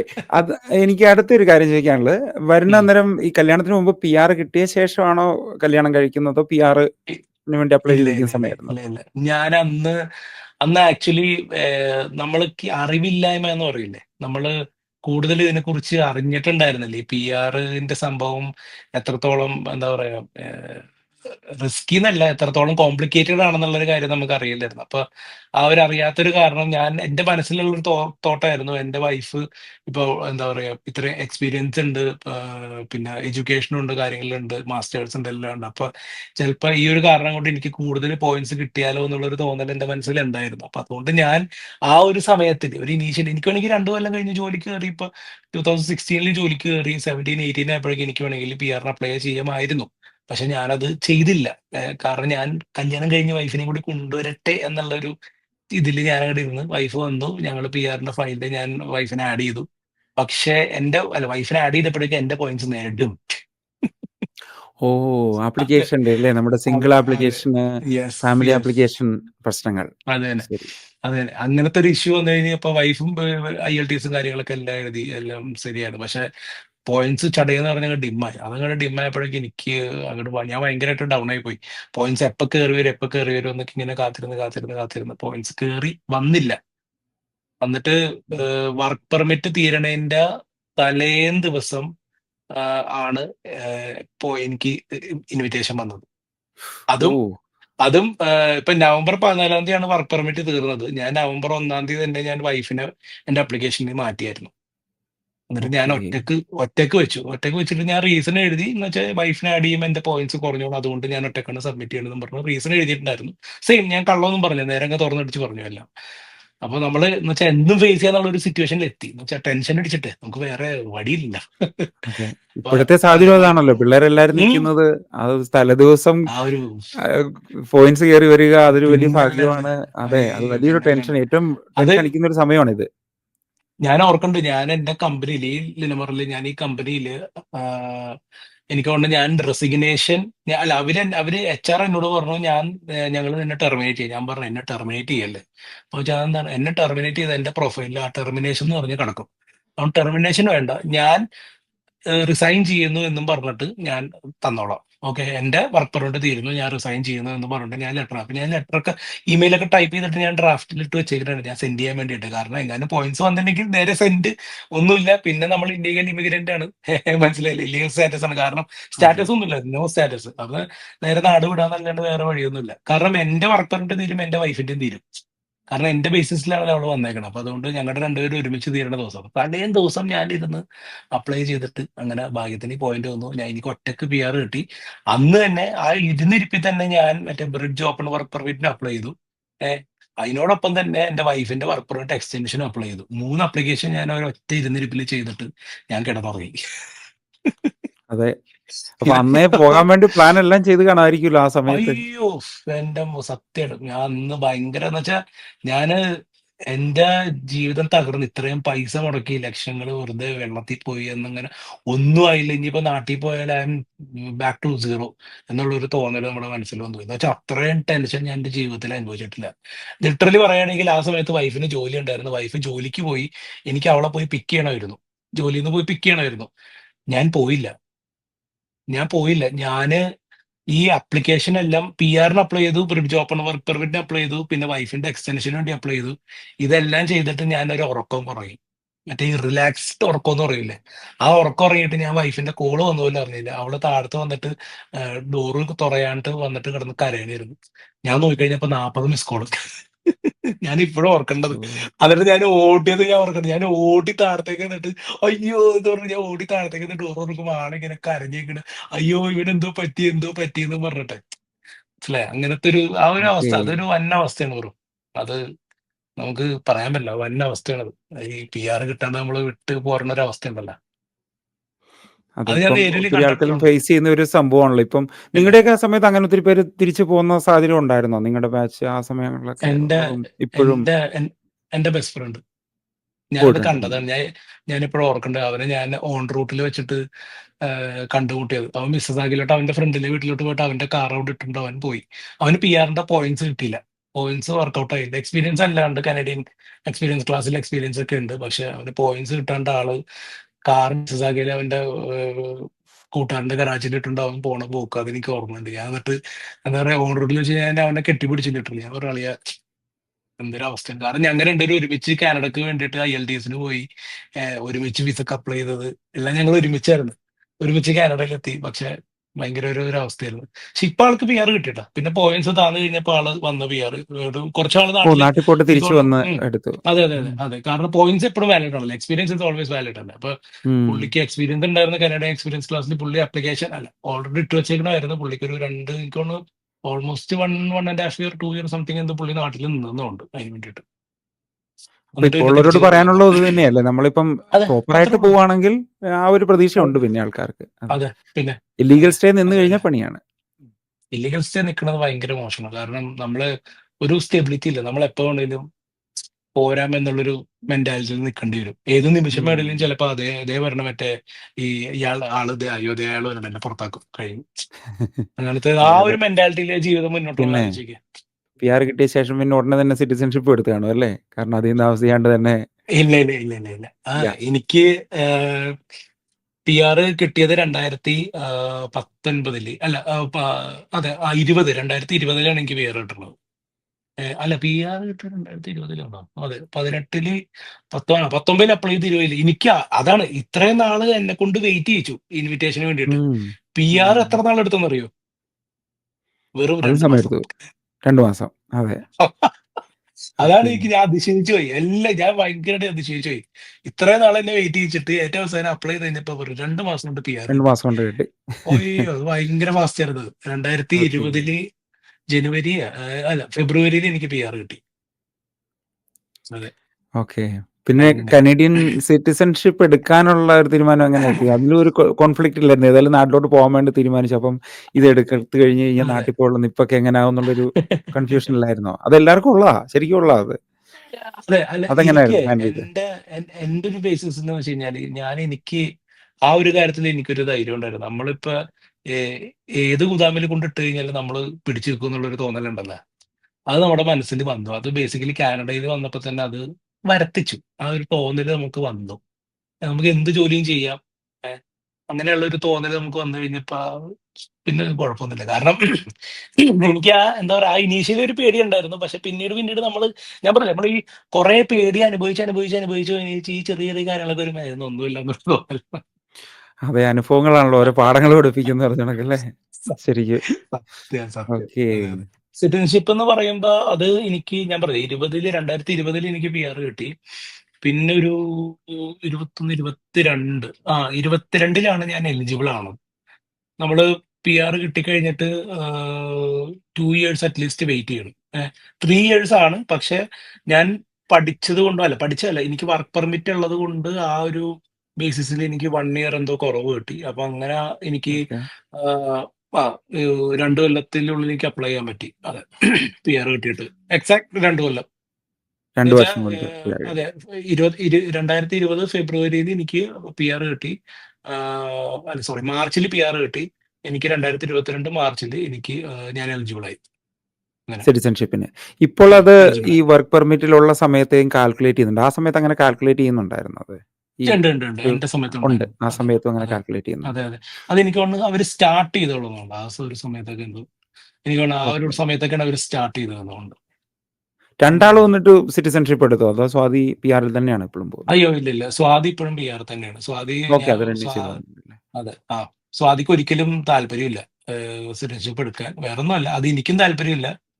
കാരണം ഇന്ത്യയായിട്ട് എന്തെങ്കിലും ഒരു ബന്ധം വേണം. കാരണം നമ്മള് ഇന്ത്യക്ക് ഡുവൽ സിറ്റിസൺഷിപ്പ് ഇല്ലാത്ത കാരണം നമ്മൾ ഇന്ത്യൻ പാസ്പോർട്ട് നമ്മൾ സറണ്ടർ ചെയ്യണം. സറണ്ടർ ചെയ്ത് കഴിഞ്ഞാൽ പിന്നെ നമ്മൾ ഇന്ത്യയായിട്ടൊരു ബന്ധമില്ല. നമുക്കൊരു OCI ബന്ധം മാത്രമേ ഉള്ളൂ. അതെ, അതെ, അതെ, അപ്പൊ അതെ, അതെ. ഈ OCI ഓക്കെ. ബന്ധത്തിൽ നമുക്ക് കുറെ റെസ്ട്രിക്ഷൻസ് ഉണ്ടാവും, കുറെ ടാക്സ് ഇഷ്യൂസും കാര്യങ്ങളൊക്കെ ഉണ്ടാവും. അപ്പൊ അതൊക്കെ വെച്ച് നോക്കുമ്പോ സ്വാതിയുടെ പേരിൽ സ്വാതി എടുക്കാതിരിക്കാനാണ് ഏറ്റവും ബെസ്റ്റ്. ഒരു ഫാമിലി ആണെങ്കിൽ ഞാൻ എന്താ പറയുക ഇപ്പൊ എല്ലാവരുടെയും മനസ്സ് ഒരുപോലെ ആയിരിക്കണം എന്നില്ല. എന്റെ ഒരു തീരുമാനമാണ് ഞാൻ പറഞ്ഞത്. കാരണം ഇപ്പൊ നാട്ടിലിപ്പോ എന്തെങ്കിലും പ്രോപ്പർട്ടീസ് അങ്ങനെ എന്തെങ്കിലും ഉണ്ടെങ്കിൽ ഏഹ്, അത് വൈഫിന്റെ പേരിലോട്ട് ആക്കിയിട്ട് ഇപ്പൊ നമുക്ക് സെൻഡ് ചെയ്യേ അല്ലെങ്കിൽ എന്തെങ്കിലും ബൈ ചെയ്യണമെങ്കിൽ വൈഫിന്റെ പേരിൽ ബൈ ചെയ്യുക അങ്ങനെയൊക്കെ ചെയ്യാം. മനസ്സിലായില്ല. അപ്പൊ ടാക്സ് ഇഷ്യൂസ് വരില്ല. അങ്ങനത്തെ പിന്നെ ഇതുണ്ട്. കനേഡിയൻ സിറ്റിസൺഷിപ്പിൻ ഉള്ള ആളുടെ സ്പൗസിന് പിആർ ഉം. റിന്യൂവൽ പ്രശ്നം ഉണ്ടാവുന്നില്ലെന്ന് തോന്നുന്നല്ലേ? അങ്ങനെ എന്തോ ഇല്ല ഒരു ഞാൻ കേസ് വരുന്നു. ഞാൻ ഒരുപാട് നോക്കിയായിരുന്നു. കനേഡിയൻ സിറ്റിസൺഷിപ്പ് ഉള്ളപ്പോ അല്ല കനേഡിയൻ അല്ല ഹസ്ബൻഡ് കനേഡിയൻ സിറ്റിസൺ ആണെങ്കിൽ നമ്മള് വൈഫ് കൂടെ നിൽക്കുമ്പോൾ ആ ഒരു ഇതിലോട്ട് കണക്കാക്കും. ആ ഒരു ടൈം പീരീഡ് ഉണ്ടല്ലോ. ഇപ്പൊ ഓ! ഈ പിആർ ഇപ്പൊ റിന്യൂ ചെയ്യണമെങ്കിലും കാനഡയിൽ ഇത്ര നാളെ നിൽക്കണം എന്നുണ്ടല്ലോ. ഇപ്പൊ എന്റെ വൈഫ് എന്റെ കൂടെ നിൽക്കണത് പക്ഷെ കാനഡയിലല്ല. ഓക്കെ, ഓ! മനസ്സിലായില്ലേ? അപ്പൊ എന്റെ കൂടെ നിൽക്കുന്നത് കൊണ്ട് ആ ഒരു ടൈം പീരീഡ് ഇതിലോട്ട് കണക്കാവും. എന്ന് വെച്ചാൽ ഈ ഒരു ഓക്കെ. അവർ പറയുന്ന ഒരു നമ്പർ ഓഫ് ഡേയ്സ് ഉണ്ടല്ലോ, ആ നമ്പർ ഓഫ് അതെ. ഡേയ്സിലോട്ട് ആഡ് ആവും. 1065 അങ്ങനെ അല്ല. അതെ അങ്ങനെ ഒരു അങ്ങനെ ഡേറ്റ് അങ്ങനെ എന്തോ ഉണ്ടായിരുന്നു. ഉണ്ട്. അപ്പൊ ആ നമ്പർ ഓഫ് ഡേയ്സിലോട്ട് എന്റെ കൂടെ നിൽക്കുന്നത് ആ ഡേയ്സ് ആഡ് ആവും. ഓക്കെ. ഇവര് ബേസിക്കലി ഉദ്ദേശിക്കുന്നത് എന്താന്ന് വെച്ച് കഴിഞ്ഞാല് എന്താ പറയുക, living with a Canadian citizen is as same as living in Canada. ഓ! അത് കൊള്ളാം. അപ്പൊ ഒരു കാനഡ തന്നെയാണ് അവിടെ പോയി അതെ. നിൽക്കുന്നത്. ഇങ്ങനെയുണ്ട് ഞാൻ വായിച്ചപ്പോ കണ്ടത്. ഇനിയിപ്പോ ഓക്കെ. ഇതൊക്കെ സത്യാവസ്ഥ നമ്മൾ അപ്ലൈ ചെയ്യാൻ പറയാം. മനസ്സിലായി. നമ്മള് ശരി, വായിച്ചു നോക്കിയപ്പോ ശരി. ഇതൊക്കെ കണ്ടു. ഇനിയിപ്പോ കാനഡയുടെ റൂൾസ് ഒക്കെ ചടപടയെന്ന് മാറുന്നതുകൊണ്ട് നമുക്ക് ഇനി ആ സമയത്ത് എന്താവും എന്നുള്ള അറിയത്തില്ല. അതെ. Okay, okay. പിന്നെ ഈ PR പിന്നെ സ്റ്റാറ്റസ് ഒരിക്കലും എക്സ്പയർ ആവില്ല. ഓ! സ്റ്റാറ്റസ് വൺ എക്സ്പയർ ആവും. Once a PR you are always a PR. മനസ്സിലായില്ല. അപ്പൊ ഈ ഓക്കെ, സ്റ്റാറ്റസ് എക്സ്പയർ ആവില്ല. സ്റ്റാറ്റസിന് എക്സ്പയർ ആവുന്ന ഒരു സാധനം ആ കാർഡാണ്. ഓക്കെ. അപ്പൊ ഈ കാർഡ് എക്സ്പയർ ആയി കഴിഞ്ഞാൽ നമുക്ക് ട്രാവൽ ചെയ്യാൻ പറ്റില്ല. പക്ഷെ ട്രാവൽ ചെയ്യണമെങ്കിൽ നമ്മൾ മറ്റേ എന്താണ് PRTD എന്ന് പറഞ്ഞൊരു സാധനമുണ്ട്. എന്തോ ട്രാവൽ ഓതറൈസേഷൻ അങ്ങനെ എന്തോ ഒരു സാധനമുണ്ട്. Permanent resident travel document, PRTD. ഈ സാധനം അപ്ലൈ ചെയ്ത് കഴിഞ്ഞാൽ നമുക്ക് കാനഡയിലോട്ട് ട്രാവൽ ചെയ്യാൻ പറ്റും. ട്രാവൽ ചെയ്തിട്ട് നമ്മൾ കാനഡയിൽ എത്തിക്കഴിഞ്ഞിട്ട് പുതിയ PR കാർഡിന് നമുക്ക് ആപ്ലിക്കേഷൻ ഇടാം. പുതിയ PR കാർഡ് കിട്ടിക്കഴിഞ്ഞാൽ then we are back to normal. അങ്ങനെ. ഓക്കെ. അങ്ങനെയുള്ള പുതിയ അതെ. പുതിയ അറിവുകളൊക്കെ പറഞ്ഞതിന് യെസ്. നന്ദി. ഓക്കെ. കുറെ ഐഡിയാസ് കിട്ടി. നിങ്ങളൊക്കെ ഈ 10 വർഷം ഇവിടെയൊക്കെ നിന്ന് പയറ്റി തെളിഞ്ഞ ആൾക്കാരാണല്ലോ നീ. അപ്പൊ അതെ കുറച്ച് അതെ മുമ്പേ അതെ. പറഞ്ഞ കണക്ക് എവിടെ കൊണ്ട് ഏത് ഗുദാമിൽ കൊണ്ടിട്ട് കഴിഞ്ഞാലും നമ്മൾ എല്ലാ ജോലികളും ചെയ്യും. അത് ശരിയാണ്. അയ്യോ കാരണം എല്ലാ ജോലികളും. പാർട്ട് ടൈം ഒക്കെ എന്തൊക്കെയായിരുന്നു ഇവിടെ ചെയ്തുകൊണ്ടിരുന്നത്? ഈ പാർട്ട് ടൈം പഠിത്തമായിട്ട് ബന്ധപ്പെട്ടായിരുന്നോ? നോർമൽ ജോലികളായിരുന്നോ? ഇല്ല ഇല്ല. പാർട്ട് ടൈം ഞാൻ വന്നപ്പോ തന്നെ സ്റ്റാർട്ട് ചെയ്ത നമ്മുടെ റോജേഴ്സ് സെന്റർ ഉണ്ടല്ലോ, മറ്റേ ഉഹും. ആ അതില് വേസ്റ്റ് വർക്കലായിരുന്നു ആദ്യത്തെ ജോലി. ഓക്കെ. അതെ. അതെ. നമ്മൾ അതൊന്നും എല്ലാ നമുക്കിത് ജോലികൾക്കും പറഞ്ഞില്ലേ, നമുക്കിവിടെ വേണ്ടന്ന് പറയുമ്പോ ഇല്ലല്ല അങ്ങനെയാണല്ലോ. എല്ലാം നമുക്കിത് അങ്ങനെയാണല്ലോ. പറയുമ്പോൾ ഒരു നാണമില്ല. അതാണ് കാനഡയുടെ ഉം. പ്രത്യേകത. അത് വേണം, ഇപ്പൊ അത് വേണം. ഇതിപ്പോ ഇന്ത്യയിൽ ഇപ്പൊ കേരളത്തിൽ ആരോടെങ്കിലും പറയണമെങ്കിൽ പോലും നമുക്കത് പറയുമ്പോൾ ഒരു നാണം വരില്ല. കാരണം എന്താണെന്ന് വെച്ച് കഴിഞ്ഞാല് നമ്മള് കഷ്ടപ്പെട്ട ജോലിയാണ്, കഷ്ടപ്പെട്ട് ഉണ്ടാക്കിയ, മനസ്സിലായില്ല. അപ്പൊ അതുകൊണ്ട് നമുക്കത് അതെ. പറയുമ്പോൾ നാണം വരില്ല, അത്രേ ഉള്ളൂ. അപ്പൊ അതുകൊണ്ട് ഉം. അതാണ് ഞാൻ പറഞ്ഞത്, കാനഡയിൽ നമ്മൾ വന്നു കഴിഞ്ഞാൽ ഈ ചെയ്യാത്ത ജോലിയും ചെയ്ത് നമ്മൾ പഠിച്ചു കഴിയുമ്പോൾ അതാണ് ഞാൻ പറയുന്നത്, ഏതെങ്കിലും സ്ഥലത്ത് കൊണ്ട് ഇട്ടാലും നമ്മൾ പൊങ്ങി വരും, അല്ലെങ്കിൽ എവിടെയെങ്കിലും പിടിച്ചു നിൽക്കും, താങ്ങി നിൽക്കും. അതെ. മനസ്സിലായില്ലേ? അത് കാനഡ അതിനെ പഠിപ്പിക്കും ബേസിക്കലി. അത് ശരിയാ. നാട്ടിലാണെങ്കിലും ഇപ്പം കുട്ടികളൊക്കെ അങ്ങനെ ചെയ്തു തുടങ്ങിയിട്ടുണ്ടെന്നാ തോന്നുന്നത്. കുറെ ആ ആൾക്കാരൊക്കെ പാർട്ട് ഇപ്പൊ ടൈം ഇപ്പൊ കുറെ കാര്യങ്ങൾക്കൊക്കെ ആൾക്കാര് അതെ കുറച്ചിറങ്ങിയിട്ടുണ്ടെന്ന് തോന്നുന്നു. ചെയ്തു തുടങ്ങിയിട്ടുണ്ട്. പണ്ടൊക്കെ നമ്മൾ വരുമ്പോ ഈ ബൈക്കിൽ തേരാപ്പാര ഓടി ഈ മറ്റേ എന്ത് കണ്ടാ തന്നെ പേടിയാണ് ടൈപ്പ് നടക്കുന്ന പിള്ളേരൊക്കെ ഇപ്പൊ ഏകദേശം ഇപ്പൊ ഞാൻ വന്നു കഴിഞ്ഞപ്പോ അവരൊക്കെ ബിസിനസ് ഒക്കെ തുടങ്ങി വലിയ വലിയ അത് ബിസിനസ് കൊള്ളാം.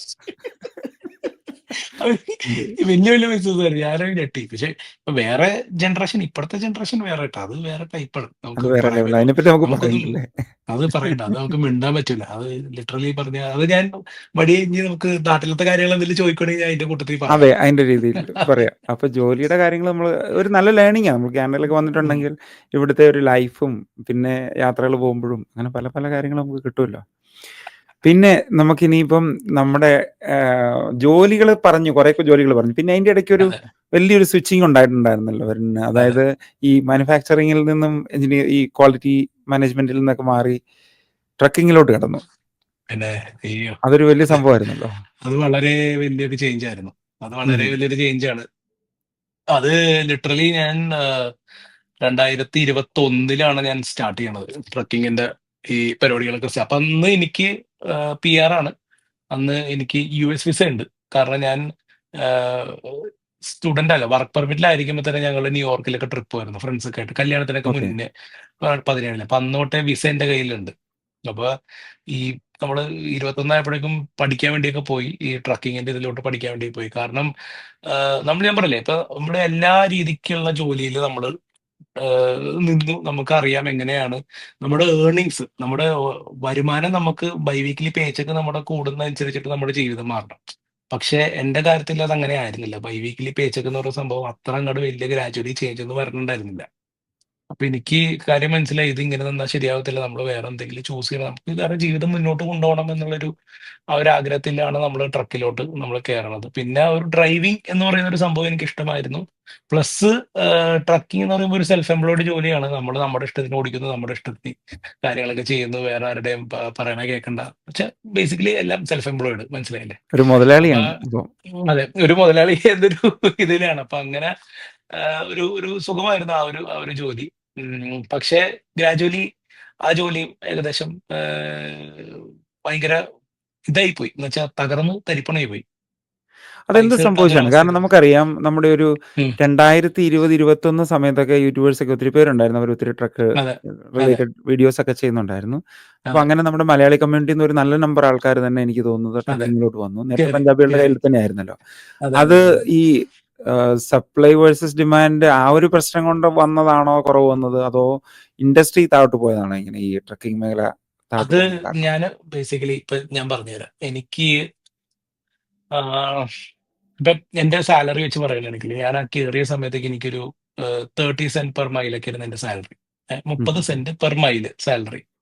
അപ്പൊ ഞാൻ ഓർക്കുന്നുണ്ട് കുറെ പിള്ളേർ ഇതിലോട്ട് പുതിയ പുതിയ ലൈസൻസ് എടുത്ത് കയറി വരുമ്പോൾ അവർക്ക് ഈ കമ്പനിക്കാർക്ക്, ഈ ഓണർമാർക്ക്, ഈ കമ്പനിയുടെ ഓണർമാർക്ക് ഇവർക്ക് എങ്ങനെയാണെന്ന് വെച്ച് കഴിഞ്ഞാല് എന്ന് വെച്ചാൽ ഒരു ട്രക്കിന്റെ അകത്ത് 2 ഡ്രൈവർമാരുണ്ടാവും. അപ്പൊ 30 60 അപ്പൊ ഒരു ട്രക്ക് ഓടുന്നത് 60 സെന്റ് പെർ മൈല് എന്ന് വെച്ചാൽ ഡ്രൈവർമാരുടെ ശമ്പളം മാത്രം. പക്ഷേ പുതിയ പുതിയ പിള്ളേർ കയറി വരുമ്പോൾ അവര് പറയും, ചേട്ടാ ഞങ്ങൾക്കൊരു 25 സെന്റ് തന്നാൽ മതി. ഏഹ് അപ്പൊ ഓക്കെ. ഒരു ട്രക്ക് 50 സെന്റിന് ഞങ്ങൾ ഓടിക്കോളാം. ഓക്കെ. ഉം. അല്ലെങ്കിൽ ചില പഞ്ചാബികൾ വന്നിട്ട്, ചേട്ടാ ഞങ്ങൾ ഒരു 20 സെന്റിന് ഓടിക്കോളാം എന്ന് പറയും. ഉം. അപ്പൊ എത്ര? ഒരു ട്രക്കിന് 40 സെന്റ്. അപ്പൊ അവർക്ക് എന്ത് ലാഭം? 20 സെന്റ് ലാഭം പെർ മൈല്. ഏഹ് അത് എത്ര മൈലാണ് അവർ കവർ ചെയ്യണത്? മനസ്സിലായോ? ഒരൊറ്റ ട്രിപ്പിൽ അവർ കവർ ചെയ്യണത് ഓൾമോസ്റ്റ് 5000 മൈലാണ് അവർ കവർ ചെയ്യണത്. അപ്പൊ ഒന്ന് കാൽക്കുലേറ്റ് ചെയ്ത് നോക്കി എത്ര രൂപ അവർക്ക് ലാഭം കിട്ടതീന്ന്. അപ്പൊ അങ്ങനത്തെ ഒരു ഇഷ്യൂ വന്നു കഴിഞ്ഞപ്പോ ഉം, ഈ ഡിമാൻഡ് കുറഞ്ഞു പോയി. മനസ്സിലായി? നമ്മളിപ്പോ എക്സ്പീരിയൻസ് ഉണ്ടെന്ന് പറഞ്ഞു കഴിഞ്ഞാലും അവർ നോക്കുമ്പോ അയ്യോ 30 സെന്റ്, ഓ അപ്പൊ അതാണ് ലാഭം. ആ ആ ഓക്കെ, എന്നാ പിന്നെ മറ്റവന്മാരെ പിടിക്കാം. അപ്പൊ അങ്ങനത്തെ കുറെ ഇത് വന്നപ്പോ നമ്മുടെ മാർക്കറ്റ് റേറ്റും കിടിഞ്ഞു കുറച്ച്. നമ്മുടെ ഈ ഓക്കെ. ഡ്രൈവർമാരുടെ റേറ്റ് അങ്ങോട്ട് കുത്തനെ അങ്ങോട്ട് ഇടിഞ്ഞു. ഭയങ്കര എന്ന് വെച്ചാൽ ഭയങ്കര അലമ്പായി പോയി. ഭയങ്കര റേറ്റ് ഒക്കെ ഭയങ്കര അലമ്പായി. പിന്നെ ഈ ബേസിക്കലി കുറെ കമ്പനീസ് കൊറോണ ടൈമിൽ കുറെ കമ്പനീസ് സ്റ്റാർട്ട് ചെയ്തായിരുന്നു. എന്ന് വെച്ചാൽ ഈ ഗവൺമെന്റ് കുറെ കമ്പനീസിന് ലോണും കാര്യങ്ങളൊക്കെ കൊടുത്തല്ലോ. മനസ്സിലായി? കുറെ ആൾക്കാർക്ക് ഉം. ലോൺ എടുക്കാം അതെ. എന്നുള്ളൊരു ഇത് വന്നു. അപ്പൊ ആ സമയത്ത് കുറെ കമ്പനികൾ, ചെറുകിട കമ്പനികൾ കുറെ എണ്ണം സ്റ്റാർട്ടായി. അങ്ങനെ സ്റ്റാർട്ടായി കഴിഞ്ഞ് കഴിഞ്ഞപ്പോ ലോഡിന്റെ റേറ്റ് ഇപ്പൊ പണ്ടൊരു 5000 രൂപക്ക് $5000 പിടിച്ചിരുന്ന ലോഡ് ആൾക്കാർ വന്നിട്ട് കുറഞ്ഞ റേറ്റിന് പിടിക്കാം എന്നൊക്കെ പറയുന്നു. ഇപ്പൊ എങ്ങനെ ഇരിക്കും? ഓക്കെ. ഓക്കെ. അപ്പൊ അങ്ങനെ റേറ്റ് കുറഞ്ഞ് നല്ല കുറഞ്ഞ റേറ്റിൽ പിടിച്ചു തുടങ്ങി ആൾക്കാര്. ഒരു മനസ്സിലായോ? വലിയ കമ്മ്യൂണിറ്റി ഇവിടെ ഉണ്ടായിരുന്നില്ല. അതായത് നോർത്ത് അയ്യോ! അമേരിക്കയിലെ തന്നെ ഒരു മെയിൻ ഒരു കമ്മ്യൂണിറ്റി തന്നെയാണല്ലോ ട്രക്കേഴ്സ് എന്ന് പറയുന്നത്. പ്രത്യേകിച്ചും അയ്യോ! വെള്ളക്കാരും അവരൊക്കെ പിന്നെ അവരുടെ ലൈഫ് നന്നായിട്ട് എൻജോയ് ചെയ്ത് പൊയ്ക്കൊണ്ടിരുന്ന ഒരു കമ്മ്യൂണിറ്റി പിന്നല്ലാതെ. തന്നെയാണത്. അപ്പോൾ അവർ കുറച്ച് നാൾ വർക്ക് ചെയ്യും, പിന്നെ ലീവ് എടുക്കും, പിന്നെ ക്യാമ്പറുകളിൽ പോകുന്നു, അവർ എൻജോയ് ചെയ്യുന്നു, അവരുടെ ഫാമിലിയായിട്ട് അങ്ങനെ പോകുന്നു. അതിന് അയ്യോ! അവരെ അഫക്റ്റ് ചെയ്തു ഇത് ഇങ്ങനെ ഒരു വരവ് ഒത്തിരി ആൾക്കാരെ എഫക്ട് ചെയ്തു. ഒത്തിരി ആൾക്കാരെ ചെയ്തു. എഫക്ട് ചെയ്തു. ഒത്തിരി ഓക്കെ, ആൾക്കാരെ ഇനി എഫക്ട് ചെയ്തു. മുന്നോട്ടും കാരണം അങ്ങനെ ആവാൻ സാധ്യതയുണ്ട്. കാരണം താരിഫും കാര്യങ്ങളൊക്കെ ഇപ്പോൾ വന്നേക്കുവാണല്ലോ. താരിഫ് ഓൾറെഡി വന്നു കഴിഞ്ഞാൽ പിന്നെ ഒന്ന് ഓൾറെഡി ഡൗൺ ആണ്. ഇപ്പൊ അതെ. പുതിയ ഇന്ന് ഞാൻ കേട്ട വാർത്തയാണ്. അർക്കാൻസസ് എന്ന് പറഞ്ഞൊരു സ്റ്റേറ്റ് ഉണ്ട്. അർക്കാൻസസ്. ആ സ്റ്റേറ്റിലൂടെ നോൺ കനേഡിയൻ അല്ല sorry non U S truck drivers travel ചെയ്യാൻ പറ്റില്ല. ഓ, ഓക്കെ. അപ്പൊ എന്താണ്, ആ റൂട്ടിലേക്ക് കനേഡിയൻ ഡ്രൈവേഴ്സിന് പോകാൻ പറ്റില്ല. തീർന്നു. ഉം. അവിടെ ബ്ലോക്കായി. ഇനി ഉം. ഇങ്ങനെ ഇതിപ്പോ ഒരു സ്റ്റേറ്റ് ചെയ്തു, ഇനിയിപ്പോ അടുത്ത സ്റ്റേറ്റ് ഇങ്ങനെ ചെയ്യുമെന്ന് അറിയില്ല. അങ്ങനെ കൂടി ചെയ്ത് കഴിഞ്ഞ് കഴിഞ്ഞാൽ നമുക്ക് ഇന്ന കിട്ടുന്ന സ്ഥലത്ത് നിന്നൊക്കെ ഓട്ടം ഇല്ലാണ്ടാവും. കാരണം കനേഡിയൻ ട്രക്ക് ഡ്രൈവേഴ്സിന് ആ വഴി പോകാൻ പറ്റില്ല. എന്നുവെച്ചാൽ ഇപ്പൊ ഇത് അർക്കാൻസസ് ആണെങ്കിൽ ഇപ്പൊ കനേഡിയൻ ട്രക്ക് ഡ്രൈവേഴ്സിന് ഇങ്ങനെ പോകേണ്ടി വരും. ഓക്കെ. അപ്പൊ എന്താണ്, ഫ്യൂൽ ചാർജും കൂടും, ഓക്കെ. ടൈമും കൂടുതൽ കൺസ്യൂം ചെയ്യും. മനസ്സിലായില്ലേ? അപ്പൊ അങ്ങനെ കുറെ ശരി. ഇഷ്യൂസ് ഇപ്പൊ പുതിയതൊക്കെ ഇങ്ങനെ പുതിയത് വന്നുകൊണ്ടിരിക്കും. വരുന്നുണ്ടായിരുന്നു. അതെ, അപ്പൊ ആ ഇതിപ്പോ സമയത്തെ കണ്ട ഒരു വാർത്തയാണ്. ലൈഫ് എങ്ങനെ ഉണ്ടായിരുന്നു? ആ സമയത്തെ ഫാമിലി ലൈഫ് പിന്നെ ട്രക്കിംഗ് ലൈഫും കൂടെ നോക്കുമ്പോ എങ്ങനെ ഉണ്ടായിരുന്നു? അതും ആണോ നോർമൽ ആയിട്ടുള്ള ഒരു ജോലിയും ഫാമിലി ലൈഫ് ആയിരുന്നോ നല്ലത്? അല്ല, ഇനി നോർമൽ ആയിട്ടുള്ള ജോലിയിൽ ശമ്പളം കുറവായിരുന്നു. ഓക്കെ. പിന്നെ ട്രക്കിംഗ് ലൈഫിൽ നമുക്ക് ശമ്പളം കുറച്ച് കൂടുതലായിരുന്നു. ഓക്കെ. നമ്മൾ കുറച്ച് മെച്ചം നേരത്തെ പിടിക്കാം. കിട്ടിയിരുന്നതിലും കുറച്ച് മെച്ചം പിടിക്കാം. ഓക്കെ. കുറച്ച് കയ്യിൽ ബാക്കി ഇരിക്കും എന്നുള്ള ഒരു അവസ്ഥയൊക്കെ വന്നു തുടങ്ങി. ഇപ്പൊ നമ്മൾ ആദ്യമായിട്ട് ട്രക്കിങ്ങിലൊക്കെ പേച്ചൊക്കെ കിട്ടുമ്പോൾ ഞാൻ ഇങ്ങനെ കണ്ണു വിളിച്ചു, ഞാൻ ഒരു മാസം കൊണ്ട് ഉണ്ടാക്കുന്ന പൈസ എനിക്ക് ബൈവീക്കിൽ കിട്ടി. മനസ്സിലായി? ആ ഒരു ഉം. ചിന്തയാണ് നമുക്ക് ആ നേരത്ത് വരുന്നത്. ഉം. ഇപ്പൊ അങ്ങനെ വന്നു കഴിഞ്ഞാൽ നമുക്ക് ക്രേസ് കൂടും. അത് നമ്മൾ ഒബിയസ്ലി നമ്മൾ വീട്ടിൽ കാണിക്കുമ്പോഴും വീട്ടുകാർക്കും അതൊന്നും ഒരു പ്രശ്നമല്ല. പിന്നെ ഒറ്റയ്ക്ക് ഇരിക്കണതും അവർക്കൊന്നും ഒരു പ്രശ്നമല്ല. പൊക്കോളാനല്ലേ, പോയി പൈസ കാരണം ഉണ്ടാക്കിക്കൊണ്ട് വരാൻ ആ പറഞ്ഞല്ലേ? അതെ, പിന്നല്ല.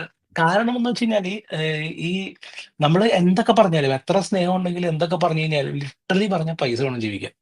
അതെ. മനസ്സിലായോ? നമ്മള് ഓക്കെ, ഇപ്പൊ ഈ എന്താ പറയാ, പണ്ടത്തെ ഈ കുറെ ആൾക്കാർ പറയും ഇങ്ങനെ പൈസ ഒന്നും വേണ്ട, സ്നേഹം മതി ജീവിക്കാൻ, പൈസ ഒന്നും വലിയ കാര്യം. പക്ഷെ അങ്ങനെയല്ല. പക്ഷെ ഈ പൈസ ഉള്ളിടത്തുണ്ടല്ലോ, നമുക്ക് ടെൻഷൻ ഉണ്ടാവില്ല. ഉം. ഇനി അങ്ങോട്ട് എന്തെന്നുള്ള ടെൻഷൻ. കാരണം നമുക്ക് കയ്യിലോട്ട് ഇപ്പൊ പൈസ വന്നുകൊണ്ടിരിക്കുമ്പോൾ നമുക്ക് വേറെ ടെൻഷൻ വന്നില്ല. ഇനി അയ്യോ അത് മേടിക്കാൻ പറ്റില്ല, ഇത് മേടിക്കാൻ പറ്റില്ല, ഇത് മേടിക്കാൻ പറ്റില്ല, അങ്ങനെ അങ്ങനെയുള്ള പ്രശ്നങ്ങളൊന്നുമില്ല. അപ്പൊ ഫാമിലി ലൈഫ് ഇനീഷ്യൽ സ്റ്റേജസിൽ ഫാമിലി ലൈഫ് വളരെ ഭംഗിയായിട്ട് പോയിക്കൊണ്ടിരുന്നു. വേറെ കുഴപ്പങ്ങളൊന്നുമില്ല. പക്ഷേ ഗ്രാജുവലി നമുക്ക് പൈസ വരാണ്ടിരുന്നു. ഏഹ് പൈസ ബ്ലോക്ക് വന്നു തുടങ്ങി. കമ്പനിക്കാര് ഇപ്പൊ കമ്പനിയുടെ ഓണർമാർ അവര് പൈസ പിന്നെ തരാമെന്ന് പറയുന്നു. അവര് ഡിലേ ചെയ്യുന്നു. പൈസ ഇല്ല എന്ന് പറയുന്നു. കുറച്ച് കഴിഞ്ഞിട്ട് ഓ. തരാം. അങ്ങനെ അങ്ങനെ കുറെ ന്യായങ്ങൾ നമ്മൾ ചെന്ന് കാല് പിടിക്കുന്നു. പിന്നെ ചില കമ്പനിയിൽ നമ്മൾ യൂട്യൂബിൽ വീഡിയോ ഇടുന്നു പറഞ്ഞ അവസാനം പൈസ തന്നു. അങ്ങനത്തെ ഉള്ള കുറെ പ്രശ്നങ്ങളൊക്കെ ഉണ്ടായിരുന്നു. അപ്പൊ അങ്ങനെയൊക്കെ എത്തിക്കഴിഞ്ഞപ്പോൾ ഗ്രാജുവലി ഫാമിലിക്കും അത് എഫക്ട് ചെയ്ത് തുടങ്ങി. കാരണം ഈ ഇത്രയും നാള് വീട്ടിൽ നിന്ന് മാറി നിൽക്കുന്നു. ഇപ്പൊ ഓൾമോസ്റ്റ് പോയി കഴിഞ്ഞാൽ ഇപ്പൊ ഒരാഴ്ചത്തെ ട്രിപ്പൊക്കെ പതിയെ പതിയെ അത് 10 ദിവസമായിട്ട് മാറി. അപ്പൊ അത്രയും ദിവസത്തെ ഫുഡ് നമ്മുടെ കയ്യിൽ ഇല്ല. കാരണം ഒരാഴ്ചത്തേക്കുള്ള ഫുഡായിരിക്കും കൊണ്ടുപോകണത്. അത് ചിലപ്പോ ഉം. അടുത്ത 3 ദിവസത്തേക്ക് ഫുഡ് ഉണ്ടാവില്ല. അപ്പൊ അതിനുവേണ്ടി പുറത്തുനിന്ന് കാശ് ചെലവാക്കി US$ ചെലവാക്കി മേടിക്കണം. അത് എക്സ്ട്രാ പൈസ. അപ്പൊ ഇതൊക്കെ നമ്മുടെ കയ്യിൽ നിന്നാണ്. ഇതിപ്പോ നമ്മുടെ കയ്യിൽ എടുത്തു കഴിഞ്ഞാൽ നമുക്ക് കയ്യിലുള്ള പൈസ തീർന്നു പോകും. ഇതിപ്പോ ക്രെഡിറ്റ് കാർഡ് യൂസ് ചെയ്യണത്, ഡെബിറ്റ് കാർഡ് വർക്ക് ആവില്ല കാനഡയിൽ, അല്ല അമേരിക്കയിൽ, ഓ, കാനഡയിൽ. ഓക്കെ. അപ്പൊ അതുകൊണ്ട് ക്രെഡിറ്റ് കാർഡ് യൂസ് ചെയ്യും. ക്രെഡിറ്റ് കാർഡ് യൂസ് ചെയ്യുമ്പോൾ എന്താണ്, ക്രെഡിറ്റ് കാർഡിന്റെ കൺവേർഷൻ ചാർജ് എല്ലാം കൂടി കൂട്ടി നമ്മുടെ ഫുള്ള് ക്രെഡിറ്റ് കാർഡ് കാലിയാവും. ഈ ക്രെഡിറ്റ് കാർഡ് തിരിച്ചടക്കാൻ വേണ്ടിയിട്ട് ഇവന്മാര് ശമ്പളം തന്നാലേ തിരിച്ചടക്കാൻ പറ്റുള്ളൂ. ഉം. ഈ മനസ്സിലായോ? അപ്പൊ കമ്പനികളൊക്കെ അങ്ങനെ സാധാരണ നമ്മുടെ വെള്ളക്കാരുടെ കമ്പനികൾ ചാർജറൊക്കെ പോലുള്ള കമ്പനിയാണോ, അതോ ലോക്കൽ കമ്പനികളാണോ? നമ്മുടെ മലയാളികളുടെയും പിന്നെ പഞ്ചാബികളുടെയും അങ്ങനെയുള്ള കമ്പനികളാണോ പോകുന്നത്? അതാണോ ഈ പൈസയുടെയൊക്കെ പ്രശ്നങ്ങൾ വരാൻ കാര്യം ശരിക്കും? ഉം. ആ സമയത്ത് എനിക്ക് ചോദിക്കാൻ വന്ന ഒരു കാര്യമാണ്. ഇപ്പൊ നമ്മൾ സെൽഫ് എംപ്ലോയിഡ് ആയിട്ടാണ് ഉം. ആളുകൾ വണ്ടി എടുക്കുന്നത്. ചിലർ സ്വന്തമായിട്ട് വണ്ടി എടുക്കുന്നവരും ഉണ്ടല്ലോ. അവർ സ്വന്തമായിട്ട് വണ്ടി അതെ, എടുത്ത് കുറച്ച് അതെ, പേരൊക്കെ. പിന്നെ ഈ അതെ, കമ്പനികൾ തുടങ്ങുന്നവരെന്ന് പറയുന്നത് ഒരു 1-2 ട്രക്കിൽ തുടങ്ങി 3 ആയി 4 ആയി അതെ, 10 ആയി അതെ. 20 ആയി 200 വരെ കൊണ്ടുപോകുന്നവരുണ്ട് ആൾക്കാരങ്ങനെ. യെസ്. അങ്ങനെ അതെ, തുടങ്ങുന്നതാണല്ലോ മലയാളികളുടെയും പഞ്ചാബികളുടെയും മറ്റു കമ്മ്യൂണിറ്റികളുടെയും അതെ, ട്രക്കിംഗ് എന്ന് പറയുന്നത്. അതെ. പക്ഷെ നമ്മുടെ ഈ പൈസ കൊടുക്കില്ലാത്ത പരിപാടിയൊക്കെ നമ്മുടെ നാട്ടിലുള്ള പരിപാടികൾ ഇവിടെ എത്തിക്കാറുണ്ടല്ലോ അങ്ങനെയുള്ള ഓ പ്രശ്നങ്ങൾ വരുമ്പോഴത്തേക്ക്. പിന്നെ അയ്യോ, എന്റെ ഇപ്പോഴും ഒരു $4,500 $5,000 എനിക്കിപ്പോഴും കിട്ടാനുണ്ട്. ഒരു കമ്പനിക്കെതിരെ ഞാൻ കേസ് കൊടുത്തിട്ട് ഇപ്പൊ 1.5 കൊല്ലമായി. ഇതുവരെയും ഒരു അറിവുമില്ല, ഒന്നുമില്ല. ലേബറിന്റെ ആൾക്കാരെ വിളിക്കും, അവര് കോൺടാക്ട് ചെയ്യും, അവരവർക്ക് മറ്റേത് എന്തോ നോട്ടീസൊക്കെ അയക്കും. പക്ഷെ വേറൊരു വഴിയില് ഞാൻ പൈസ തിരിച്ചു കിട്ടും, ഉറപ്പാണ്. ഉം. പൈസ പോയി. അതെ, എന്നാലോചിക്ക്, കഷ്ടപ്പെട്ട് ഓടി ഉണ്ടാക്കിയ പൈസ അങ്ങനെ അങ്ങോട്ട് പോയി. അത് നമ്മൾ ഓക്കെ. ഉറക്കം തന്ന് 11 മണിക്കൂർ കണ്ടിന്യൂസ് ഇരുന്ന് ഓടിച്ചുണ്ടാക്കുന്ന പൈസയാണ്. അത് അതെ. കിട്ടൂല എന്ന് പറയുമ്പോ നമുക്ക് എന്നുള്ളൊരു വിഷമം ഉണ്ടല്ലോ. നമ്മള് ലിറ്ററലി, ഞാൻ പറഞ്ഞില്ലേ, പൈസക്ക് വേണ്ടി കെഞ്ചിയ അവസ്ഥ ഉണ്ടായിട്ടുണ്ട്. അതൊക്കെ തന്നെയാണ് നമ്മൾ ഈ റിവേഴ്സ് മൈഗ്രേഷനെ നമ്മൾ കൂടുതലും ഈ പ്രചോദനം തന്നെന്ന് പറയൂലേ, ഉം. മനസ്സിലായില്ലേ? ഇതൊക്കെ തന്നെയാണ് കൂടുതലും പ്രചോദനം ആയത് തന്നെ. കാരണം എനിക്ക് അങ്ങോട്ട് ഞാൻ ഭയങ്കര ഡൗൺ ആയി പോയി. കാരണം നമുക്ക് സമയാസമയത്തിന് പൈസയില്ല. നമ്മൾ ക്രെഡിറ്റ് കാർഡിൽ നിന്നുള്ള ജീവിതം, പിന്നെ ആ ക്രെഡിറ്റ് കാർഡ് കിട്ടുന്ന പൈസ ക്രെഡിറ്റ് കാർഡ് അടച്ചു വിട്ടുന്നു, ഇങ്ങനെ കുറച്ച് ബാക്കി സേവിങ്സ്. പിന്നെ ഭാഗ്യത്തിന് വൈഫിന് ജോലി ഉണ്ടായിരുന്നതുകൊണ്ട് അഡ്ജസ്റ്റ് ആയി, അങ്ങനെ മുന്നോട്ട് പോയി. അതെ, ഓക്കെ. അല്ലെങ്കിൽ വൈഫ് എന്തായിരുന്നു മൊത്തത്തില് ഏട്ടാ ആ സമയത്തൊക്കെ ജോലി ചെയ്തുകൊണ്ടിരുന്നത്? ഇവിടെ അതെ, വന്നിട്ട് വൈഫ് ഡിട്രോയിറ്റ് ജോലി ചെയ്തിരുന്ന നാട്ടിൽ, കഴിഞ്ഞിട്ട് ഇവിടെ വന്ന സെയിം IT റിലേറ്റഡ് ആണോ ചെയ്തുകൊണ്ടിരുന്നത്? ആള് അക്കൗണ്ട്സ് പേയബിളിലായിരുന്നു. Okay, okay. Accounts payable, I T അല്ലേ, അക്കൗണ്ട്സ് പേയബിൾ ആയിരുന്നു. ഓ, അപ്പൊ അങ്ങനെ അക്കൗണ്ട്സ് പേയബിൾ ആയിരുന്നു. ആള് കുറച്ചാള് മറ്റേ നാപ്പ ഓട്ടോ പാർട്സിൽ വർക്ക് ചെയ്തു. പിന്നെ അത് ഉം. കഴിഞ്ഞിട്ട് നമ്മുടെ മറ്റേ ഈ പേര് ട്രസ്കോർ എന്ന് പറഞ്ഞ കമ്പനി, ആഹാ. അതെ, ട്രസ്കോർ എന്ന് പറഞ്ഞ കമ്പനിയിൽ വർക്ക് ചെയ്യുന്നു. ഓക്കെ. അവിടുന്ന് വർക്ക് ചെയ്തിട്ട് ഇപ്പോഴും അത് കണ്ടിന്യൂ ചെയ്യുന്നുണ്ട് നാട്ടിൽ? എപ്പോഴും അതിനെപ്പറ്റി നമുക്ക് കണ്ടിന്യൂ ചെയ്യും. പറയാം പിന്നീട് അതെ അല്ലേ? അതെ, അത് അതെ, പറയാം. അതെ, അതെ. അപ്പൊ അങ്ങനെ ജോലി കണ്ടിന്യൂ ചെയ്തു. പിന്നെ ട്രക്കിംഗ് ആയിരുന്നു ലാസ്റ്റ് ചെയ്ത ജോലി എന്ന് പറയുന്നത്? അതെ അതെ, ട്രക്കിംഗ് ആയിരുന്നു ലാസ്റ്റ് ചെയ്തത് ജോലി. നമ്മള് ഓക്കെ. ട്രക്ക് ഒരെണ്ണം മേടിക്കണം എന്നൊക്കെ വിചാരിച്ചു, അങ്ങനെ മൈൻഡിലൊക്കെ ഉണ്ടായിരുന്നു. നമ്മളങ്ങനെ ട്രക്ക് ലൈഫ് കാര്യങ്ങളൊക്കെ വിശദമായിട്ട് തന്നെ മനസ്സിലാക്കാൻ സാധിച്ചു. പിന്നെ കൊച്ചൊക്കെ എന്നാണ് ഉണ്ടാവുന്നത്? കൊച്ച് അവൾക്കിപ്പോ എത്ര വയസ്സായി? ഇപ്പൊ ഈ ജൂണില് 4 വയസ്സാവും. 4 വയസ്സായി. ഒക്കെ ഞാൻ ആദ്യം 4 കണ്ട വയസ്സ്. വീഡിയോ ഒക്കെ ഓർക്കുന്നുണ്ട്. അതെ കൊച്ചുണ്ടായതിന്റെ വീഡിയോ ഒക്കെ ഓർക്കുന്നുണ്ട്. കൊച്ചു ഓക്കെ. 2021 എന്റെ കൊച്ചിനെ ആ ടൈമിൽ ജനിച്ച പിള്ളേരെ വിളിക്കണ കൊറോണ ബേബീസ്, പാൻഡമിക് അതെ, ബേബീസ്. അതെ, അഫ്കോഴ്സ് ഉണ്ടാവുമല്ലോ, വീട്ടിൽ വെറുതെ അതെ. ഇരിക്കല്ലേ. അതെ, അപ്പൊ തീർച്ചയായിട്ടും. അങ്ങനെ, അതെ, കൊച്ചുണ്ടായി. പിന്നെ പിന്നെ ലൈഫിന്റെ ഒരു മാറ്റമുണ്ട്. പിന്നെ കൊച്ചുണ്ടായതിനു ശേഷം ഉണ്ടോ ഞാൻ ട്രക്കിനൊക്കെ ജോയിൻ ചെയ്തത്. അത് ഉം. നമുക്ക് പിന്നെ നമ്മുടെ ചിന്തകൾ മാറ്റി കളയണ്ട. കൊച്ചുകൂടി ഉണ്ടായി കഴിയുമ്പോ നമുക്ക് വേറെ രീതിക്ക് നമ്മുടെ ചിന്തകളൊക്കെ പോകും. അതെ, അപ്പൊ അങ്ങനെ കൊച്ചുണ്ടായി. കൊച്ചിപ്പ നാട്ടിലാണ്. ആള് ഓക്കെയാണ്, ആൾക്കൊരു കുഴപ്പമില്ല. ഞങ്ങളുടെ കൂട്ടത്തില് കാനഡ മിസ് ചെയ്യുന്ന ഏക ഒരാള് കൊച്ചു മാത്രമേ ഉള്ളൂ. ഓക്കെ. അതെ, അത് 4 വർഷം വേറൊന്നും ഇവിടെ കൊണ്ടല്ല. അതെ, നിന്ന്. അതൊരിത്. പക്ഷെ കൊച്ചിന്റെ ബേസിസിൽ വെച്ച് നോക്കുമ്പോ അവക്ക് കാനഡയിൽ നമ്മൾ ഏത് വീടിന്റെ പുറത്തേക്ക് ഇറങ്ങി കഴിഞ്ഞാലും തൊട്ടടുത്തൊരു പാർക്ക് ഉണ്ടാവും, ഒരു കളിക്കാനുള്ള സാധനമുണ്ട്, ഒരു സ്ലൈഡ് ഉണ്ടാവും, അതൊക്കെ ഉണ്ട്, ഇതൊക്കെ ഉണ്ടാവും. അപ്പൊ കൊച്ചിന് അതൊക്കെ ഒരു ഇഷ്ടമായിരുന്നു, മനസ്സിലായില്ലേ? പുറത്തേക്ക് ഇറങ്ങാതെ ഡാഡി അവിടെ കളിക്കുന്ന സ്ഥലമുണ്ട്, അങ്ങോട്ട് പോവാം, അവിടെ കളിക്കാം. ഇവിടെ പുറത്തേക്ക് ഇറങ്ങി കഴിഞ്ഞാൽ അങ്ങനത്തെ ഒരു സ്ഥലമേ ഇല്ല. നമുക്ക് ഒന്ന് പാർക്കിൽ കൊണ്ടുപോകണമെങ്കിൽ വേറെ കുറച്ച് ദൂരത്ത് പോകണം, മനസ്സിലായില്ലേ? അപ്പൊ അങ്ങനത്തെ കുറച്ച് ഇഷ്യൂസും കാര്യങ്ങളൊക്കെ ഉണ്ട് ഇവിടെ. അപ്പൊ അവർക്ക് ആ ഒരു ബേസിസിൽ അവർക്ക് കാനഡ ഒരു മിസ്സിംഗ് ആണ്. അല്ലാണ്ട് എനിക്കിപ്പോ മനസ്സിലായി, ഇനി കൊച്ചിനെ ഞാൻ തിരിച്ച് കാനഡക്ക് കൊണ്ടുപോയി കഴിഞ്ഞാൽ അവള് കംപ്ലീറ്റ്ലി ഡിപ്രസ്ഡ് ആയി പോകും. ഓക്കെ. യെസ്, അതിന്റെ ആരുമില്ല കാരണം എനിക്ക്. എന്തായിരിക്കും? അതായത് നാട്ടിൽ നിന്ന് മാറി കാരണം നിൽക്കുന്നതുകൊണ്ടാണോ ഉം, അതോ? ഉം, അതെ, ഉം. കാരണം നാട്ടിലെ ഫ്രീഡം എന്ന് പറയുന്നത് അതൊരു ഫ്രീഡമാണ്. പിന്നെ ഈ നാട്ടില് ബേസിക്കലി നോക്കുവാണെങ്കിൽ സ്ക്രീൻ ടൈം കുറവാണ്, അവർക്ക് ഒരുപാട് കാര്യങ്ങൾ ചെയ്യാനുണ്ട്. പിന്നെ ഇവിടെ അമ്മൂമ്മയുണ്ട്, അമ്മാമ്മയുണ്ട്, മനസ്സിലായില്ലേ? അപ്പൊ അങ്ങനെ ഗ്രാൻഡ് പാരന്റ്സിന്റെ ഒപ്പം നടക്കുക, പിന്നെ മാമന്റെ ഒപ്പം നടക്കുക, അവിടെ പോവാ ഇവിടെ പോവാ, ഓരോ സ്ഥലത്ത് കറങ്ങി നടക്കുക. പിന്നെ ഒരു ഫ്രീഡം, ഒരു അടച്ചുപൂട്ടിയ, അല്ലെങ്കിൽ എന്താ പറയാ, പിന്നെ മാതാപിതാക്കൾക്കായാലും പാരന്റ്സിനാണെങ്കിലും നമ്മൾ ഇത് ചെയ്താൽ, നമ്മൾ അങ്ങനെ ചെയ്താൽ, ഇങ്ങനെ ചെയ്താൽ കൊച്ചിനെ ഗവൺമെന്റ് കൊണ്ടുപോകും എന്നുള്ളൊരു പേടി ഇല്ല ഇവിടെ. ഉം. ഓക്കെ, അപ്പൊ ബേസിക്കലി നമുക്കൊരു ഫ്രീഡം ഉണ്ട് കൊച്ചിനെ നോക്കാൻ. നമുക്ക് നമ്മുടെ രീതിക്ക് കൊച്ചിനെ വളർത്താം. ഏഹ് അപ്പൊ അങ്ങനത്തെ കുറച്ച് ഗുണങ്ങൾ എന്ന് വെച്ചാൽ ഇപ്പൊ അതുണ്ട്. അപ്പൊ അതുകൊണ്ട് ഇപ്പൊ കൊച്ചു ബേസിക്കലി ഇത്തിരി ഫ്രീ ആണ് എല്ലാ കാര്യത്തിനും. പിന്നെ ഓക്കെ. സ്കൂള് അവിടുത്തെ പോലെ അല്ല, കുറച്ചും കൂടെ എന്താ പറയാ, ഇപ്പൊ ഇപ്പൊ നമ്മളിപ്പോ ചേർത്തേക്കണ പ്രീ കെ ജിയിലാണ്. പ്രീ സ്കൂൾ പ്രീ എന്ന് കെ പറയും, ജി എന്ന് പ്രീ പറയുമ്പോൾ സ്കൂൾ. നമ്മുടെ ആ, സമയത്ത് നഴ്സറി ആയിരിക്കും അതെ അല്ലേ? അതെ അതെ അതെ അതെ അതെ, ആ. നഴ്സറി, അതെ. അപ്പൊ അതില് ചേർത്തേക്കണേണ്. അവള് മറ്റേ KG 1 ആയിട്ടില്ല. ഏഹ് ഉം. മറ്റേ അല്ല, KG 1 അല്ലല്ല, KG 1 അതിലോട്ടായിട്ടില്ല. അവള് പ്രീ KG-യിലാണ്. അപ്പൊ ആ ഒരു ഒരു 10-40 പിള്ളേരെന്തുണ്ട് അവരുടെ സ്കൂളിൽ. നല്ലൊരു ഫ്രീഡം ആണ്. പ്ലസ് നമുക്ക് CCTV വിഷ്വൽസ് വരെ ഉണ്ട്. ഏത് ഓ, കുട്ടി ആ പഠിക്കുന്ന ആ സമയത്ത് നമ്മൾ വീട്ടിൽ ഇരുന്ന് കാണാവോ? ഓക്കെ. അയ്യോ എല്ലാം കാണാം. കൊച്ചെന്ത് ചെയ്യുന്നു, കൊച്ചു ഫുഡ് കഴിക്കുന്നുണ്ടോ, കൊച്ചു വാഷ്റൂമിൽ പോകുന്നുണ്ടോ, എന്തൊക്കെ ചെയ്യുന്നുണ്ടോ, കൊച്ചിനെ ആരെങ്കിലും അടിക്കുന്നുണ്ടോ, ആരെങ്കിലും എന്തെങ്കിലും ചെയ്യുന്നുണ്ടോ, വേറെ ഏതെങ്കിലും പിള്ളേരായിട്ട് തല്ലുപിടിക്കുന്നുണ്ടോ, ഇതെല്ലാം നമുക്ക് ഫുൾ പല പല ആംഗിളിൽ നിന്ന് വാച്ച് ചെയ്യാം. ഓക്കെ. അങ്ങനെയുള്ള കുറെ കുട്ടികൾ നാട്ടിലുണ്ട്. അതെ. ശരി, ശരി. അതെ. ഉം. അപ്പൊ ഈ ഡിസിഷനിലോട്ട് വന്നതിന്റെ കാര്യങ്ങളൊക്കെ ഒന്ന് പറയാമോ? കാരണം എന്തുകൊണ്ടാണ് ഇപ്പം ഒരു കാര്യം എല്ലാവർക്കും മനസ്സിലായി, നമ്മൾ കണ്ടുകൊണ്ടിരിക്കുന്ന എല്ലാവർക്കും മനസ്സിലാകുന്ന ആ കാര്യമാണ്. ഇപ്പോൾ ഇവിടുത്തെ ജോലിന്റെ ഒരു ബുദ്ധിമുട്ട്. അതെ പിന്നെ ഏതായാലും കൊച്ചിനെ ഒരു സമയത്ത് നാട്ടിൽ കൊണ്ടുപോയാലേ ഉള്ളൂ നമുക്ക് നാട്ടിൽ അതെ സെറ്റിൽ ആകാൻ അത്രേ ഉള്ളൂ. പറ്റുള്ളൂ. കാരണം ഇവിടെ പ്രത്യേകിച്ച് ഒരു അത്രേ ഉള്ളൂ. ഒരു ഏജ് കഴിഞ്ഞ് ഒരു 5ാം ക്ലാസ് വരെയൊക്കെ പഠിച്ചിട്ടുണ്ടെങ്കിൽ അത് അവരുടെ നാടായി. പിന്നെ കാരണം പോവില്ല. കാനഡ ആ അവരുടെ നാടാണല്ലോ. പിന്നെ അന്നേരത്തേക്കും അത്രേ ഉള്ളൂ. നമ്മളാണല്ലോ തന്നെ, നമുക്കും ഇതാണല്ലോ നമ്മുടെ പിന്നെ നാടിലോട്ട് നമ്മൾ തിരിച്ചു പോകാന്നുള്ള ഒരു ആ കണ്ടീഷനിലോട്ട് വരുന്നു. ആ ഒരു ഡെസിഷൻ.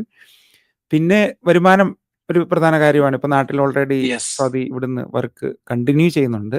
അങ്ങനെ ഒരു വരുമാനം ഏതായാലും കിട്ടുന്നുണ്ട്. അതെ. അങ്ങനെ ആ ഡിസിഷൻ എടുത്തപ്പോഴത്തേനും ഏറ്റവും വന്ന ഒരു പ്രതിസന്ധി എന്തായിരുന്നു? ഇവിടം വിട്ടു പോകാൻ വേണ്ടിയുള്ള ഒരു പ്രതിസന്ധി എന്ന് വന്നതെന്നാ? വെച്ചാൽ വിട്ടു പോകാൻ വേണ്ടി ഹെൽപ്പ് ചെയ്ത ആ. അല്ല, പ്രതിസന്ധിയാ. ഇപ്പം ആ, ഇവിടുന്ന് പോണോ വേണ്ടയോ അതോ ആഹ്, അങ്ങനൊരു ഒരു ചലഞ്ചിങ് സിറ്റുവേഷൻ ഉണ്ടായിട്ടില്ലേ ആ സമയത്ത്? ഇല്ല ഉണ്ടായിരുന്നില്ല. ആ ഇല്ല. സത്യം. ഞാൻ ഓണസ്റ്റ്ലി ഞാൻ പറയാം, എനിക്ക് അങ്ങനത്തെ സിറ്റുവേഷൻ ഉണ്ടായിരുന്നില്ല. എന്ന് വെച്ചാൽ ഞാൻ ഒരിടത്ത് തീരുമാനിച്ചു ഇവിടുന്ന് പോണം. ഉം. ഓക്കെ. അത് കഴിഞ്ഞ് പിന്നെ ഉണ്ടായിരിക്കണ എല്ലാ സംഭവങ്ങളും പോകാൻ വേണ്ടി ഹെൽപ്പ് ചെയ്ത സംഭവങ്ങൾ. അതുകൊണ്ട് ഓക്കെ. അപ്പൊ ഒരു പ്രോപ്പർ ഡിസിഷൻ ഒരു സമയത്ത് എടുത്തിട്ടുണ്ടായിരുന്നു. അത് അതെ വർഷങ്ങൾക്ക് മുമ്പ് എടുത്തിട്ടുണ്ട്. എടുത്ത ഡിസിഷൻ തന്നെയാ അത്. അതെ. ഞാൻ ഓൾമോസ്റ്റ് ഒരു രണ്ട് കൊല്ലത്തിനുള്ളിൽ 2 കൊല്ലത്തോളം ഞാൻ എന്റെ മനസ്സിൽ ഈ ചിന്ത എന്ന് എനിക്ക് കനേഡിയൻ പാസ്പോർട്ട് കിട്ടിയോ അന്ന് തൊട്ട് എന്റെ മനസ്സിൽ ഈ ചിന്ത വന്നു തുടങ്ങി. കാരണം ഈ പിന്നെ നമുക്കൊരു ഫ്രീഡമായി. മനസ്സിലായോ? Okay. Canadian passport PR is not a freedom. Canadian passport is better freedom. അപ്പൊ ആ ഒരു ഫ്രീഡം വന്ന് നമുക്ക് എന്ന് പോയാലും നമുക്ക് തിരിച്ചു വരാം. പിന്നെ എനിക്ക് വേറെ ടൈസ് ഒന്നും ഉണ്ടായിരുന്നില്ല കാനഡ ആയിട്ട്. പിന്നെ ഓക്കെ. പ്രത്യേകിച്ച് ട്രക്കിങ്ങിലായതുകൊണ്ട് ട്രക്കിങ്ങിന്റെ ജോലി എനിക്ക് എപ്പോ വേണേലും വർക്ക്ഔട്ട് ചെയ്യാം. അതുകൊണ്ട് എനിക്ക് ആ ഒരു പ്രശ്നമില്ല. ഇനിയിപ്പോ ഞാൻ എപ്പോ തിരിച്ചു വന്നാലും ഇന്ത്യയിൽ ലൈസൻസ് ഉണ്ട്, വാലിഡ് ഉണ്ട്. ഞാനിപ്പോ വണ്ടി ഓടിച്ചില്ലെങ്കിലും even that counts as a experience. എനിക്ക് ആരോടും പറയേണ്ട കാര്യമില്ല. മനസ്സിലായില്ലേ? അപ്പൊ നമ്മളിപ്പോ ചെറുകിട കമ്പനികളിലൊക്കെ ജോലിക്ക് ട്രക്കിങ്ങിന് ഇനി ഞാൻ ഭാവിയിൽ പോയി കയറുവാണെങ്കിൽ എനിക്കിപ്പോ ആരോടും പറയണ്ട, ഞാൻ നാട്ടിലായിരുന്നു എന്ന് പറയേണ്ടായിരുന്നു. എനിക്ക് ലൈസൻസ് കാണിച്ചു കഴിഞ്ഞാൽ ഇത്രയും മഴയുടെ ലൈസൻസ് ഓക്കെ താൻ കയറിക്കും എന്ന് പറയും. മനസ്സിലായി? അതെ. അങ്ങനത്തെ ഒരു ഫീൽഡാണ് ട്രക്കിംഗ്. അത് എല്ലായിടും നടക്കൂല, ചില ചെറുകിട കമ്പനികളിലൊക്കെ നടക്കും. മനസ്സിലായില്ലേ? അപ്പൊ അങ്ങനത്തെ ഒരു ഗുണമുണ്ട്. അപ്പൊ ഇതൊക്കെ മനസ്സിൽ കിടക്കുന്നതുകൊണ്ട് നമുക്കറിയാം, ഓക്കെ ഇനിയിപ്പോ നമ്മൾ കുറച്ച് ഗ്യാപ്പ് എടുത്താലോ ഒന്ന് വിട്ടു നിന്നാലും നമ്മൾ വേറെ എന്തെങ്കിലും ഓപ്പർച്യൂണിറ്റീസ് ട്രൈ ചെയ്ത് നോക്കിയാലും കുഴപ്പമില്ല എന്നുള്ളൊരു തോന്നല്. അപ്പൊ ആ നേരത്താണ് ഞാൻ ഈ സർജറിയും കാര്യങ്ങളൊക്കെ ഈ ഒരു ടൈമിലേക്ക് ഷെഡ്യൂൾ ചെയ്യണതും. പിന്നെ ഞാൻ വൈഫിനോട് പറഞ്ഞൊന്ന് ചോദിച്ചു നോക്കും ഓഫീസിൽ, നമുക്ക് ഇങ്ങനെ ഒരു സർജറിയും കാര്യങ്ങളൊക്കെ ഉണ്ട്, വർക്ക് ഫ്രം ഹോം പറ്റുമോ എന്നൊക്കെ ചോദിച്ചു നോക്കും. അപ്പൊ അവര് ഓക്കെ പറഞ്ഞു. വെക്കേഷൻ എടുത്തു. എന്ന് വെച്ചാൽ വൈഫിന് വെക്കേഷൻ ഉണ്ടല്ലോ, വെക്കേഷൻ എടുത്തിട്ടാണ് നമ്മൾ ഇങ്ങോട്ട് വന്നത്. അപ്പൊ നമ്മുടെ മനസ്സിൽ ഓൾറെഡി കംപ്ലീറ്റ് എന്ന് പ്ലാനിങ് ആയിരുന്നു. വെച്ചാൽ തിരിച്ചു വന്നു എന്ന പ്ലാനിങ് ആയിരുന്നു. പക്ഷെ ഓഫീസിൽ പറഞ്ഞില്ല, കാരണം അവരോട് അങ്ങനെ നമുക്ക് നിർത്തിപ്പോണെന്ന് പറയാൻ പറ്റില്ല. അപ്പൊ നമ്മള് ഓക്കെ.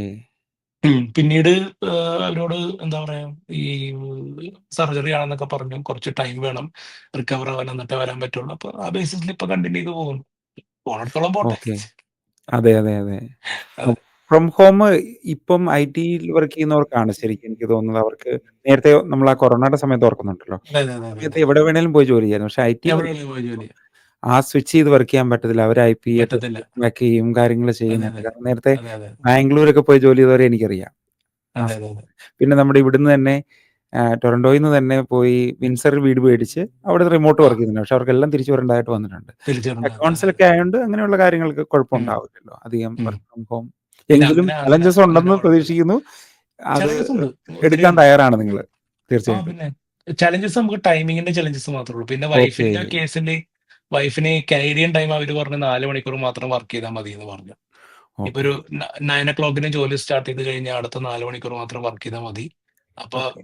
ഈ ഇവിടെ അത്രയും ഇരുട്ടിയിരിക്കേണ്ട അവസ്ഥയില്ല. പിന്നെ ബാക്കിയുള്ള 4 മണിക്കൂർ രാവിലെ എപ്പോഴെങ്കിലും ടൈം കിട്ടുമ്പോൾ ആ ടൈമിൽ വർക്ക് ചെയ്താൽ മതി എന്ന് പറഞ്ഞു. അതിപ്പോ കനേഡിയനും അവര് ഉറങ്ങുമായിരിക്കും, ആ നേരത്ത് വർക്ക് ചെയ്താലും മതി എന്ന് പറഞ്ഞു. അപ്പൊ അങ്ങനെ ഒരു, ഞാൻ പറഞ്ഞില്ല, എല്ലാം കമ്പനി ഡിപ്പെൻഡ് ചെയ്തിരിക്കും. കമ്പനീസ് ഓക്കെ ആണെങ്കിൽ നമുക്ക് ഓക്കെ ആണ്. അപ്പൊ അങ്ങനെ ഒരു ഭാഗ്യത്തിൽ നമുക്ക് കിട്ടി.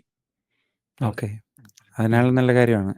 അതെ തന്നെ. പിന്നെ നാട്ടിലെ വിശേഷങ്ങളൊക്കെ എന്തൊക്കെയാണ്? നാട്ടിൽ തിരിച്ച് അവിടെ ചെന്ന് കഴിഞ്ഞപ്പോഴത്തേനും പ്രതീക്ഷിച്ച പോലൊക്കെ തന്നെയാണോ? അതോ നമുക്കൊരു പ്രതീക്ഷിച്ച റിയാലിറ്റി പോലെ വേഴ്സസ് എന്താണ്? റിയാലിറ്റി ഞാന് ഇപ്പൊ നമ്മള് ഒത്തിരി കേൾക്കണത് നാട് ഒന്നിനും കൊള്ളൂല, നാട്ടിലൊന്നും നടക്കൂല, മറ്റാണ് മറിച്ചാണ്, അങ്ങനെ കുറെ ചിന്തയിലെ ആൾക്കാർ കയറി വരുന്നുണ്ട്. കാനഡയിലോട്ടാണെങ്കിലും വേറെ രാജ്യത്തോട്ടാണെങ്കിലും കയറി വരുന്നുണ്ട്. പക്ഷെ എന്നോട് പല ആൾക്കാരും പറഞ്ഞേക്കണം നാട്ടിൽ നിന്ന് ട്രൈ ചെയ്തിട്ടില്ല. മനസ്സിലായില്ലേ? ഇപ്പൊ നമ്മൾ പുറം രാജ്യത്തോട്ട് പോയി കഴിഞ്ഞാൽ ചിലപ്പോൾ ഒരു ജോലി കണ്ടുപിടിക്കാൻ എളുപ്പമായിരിക്കും.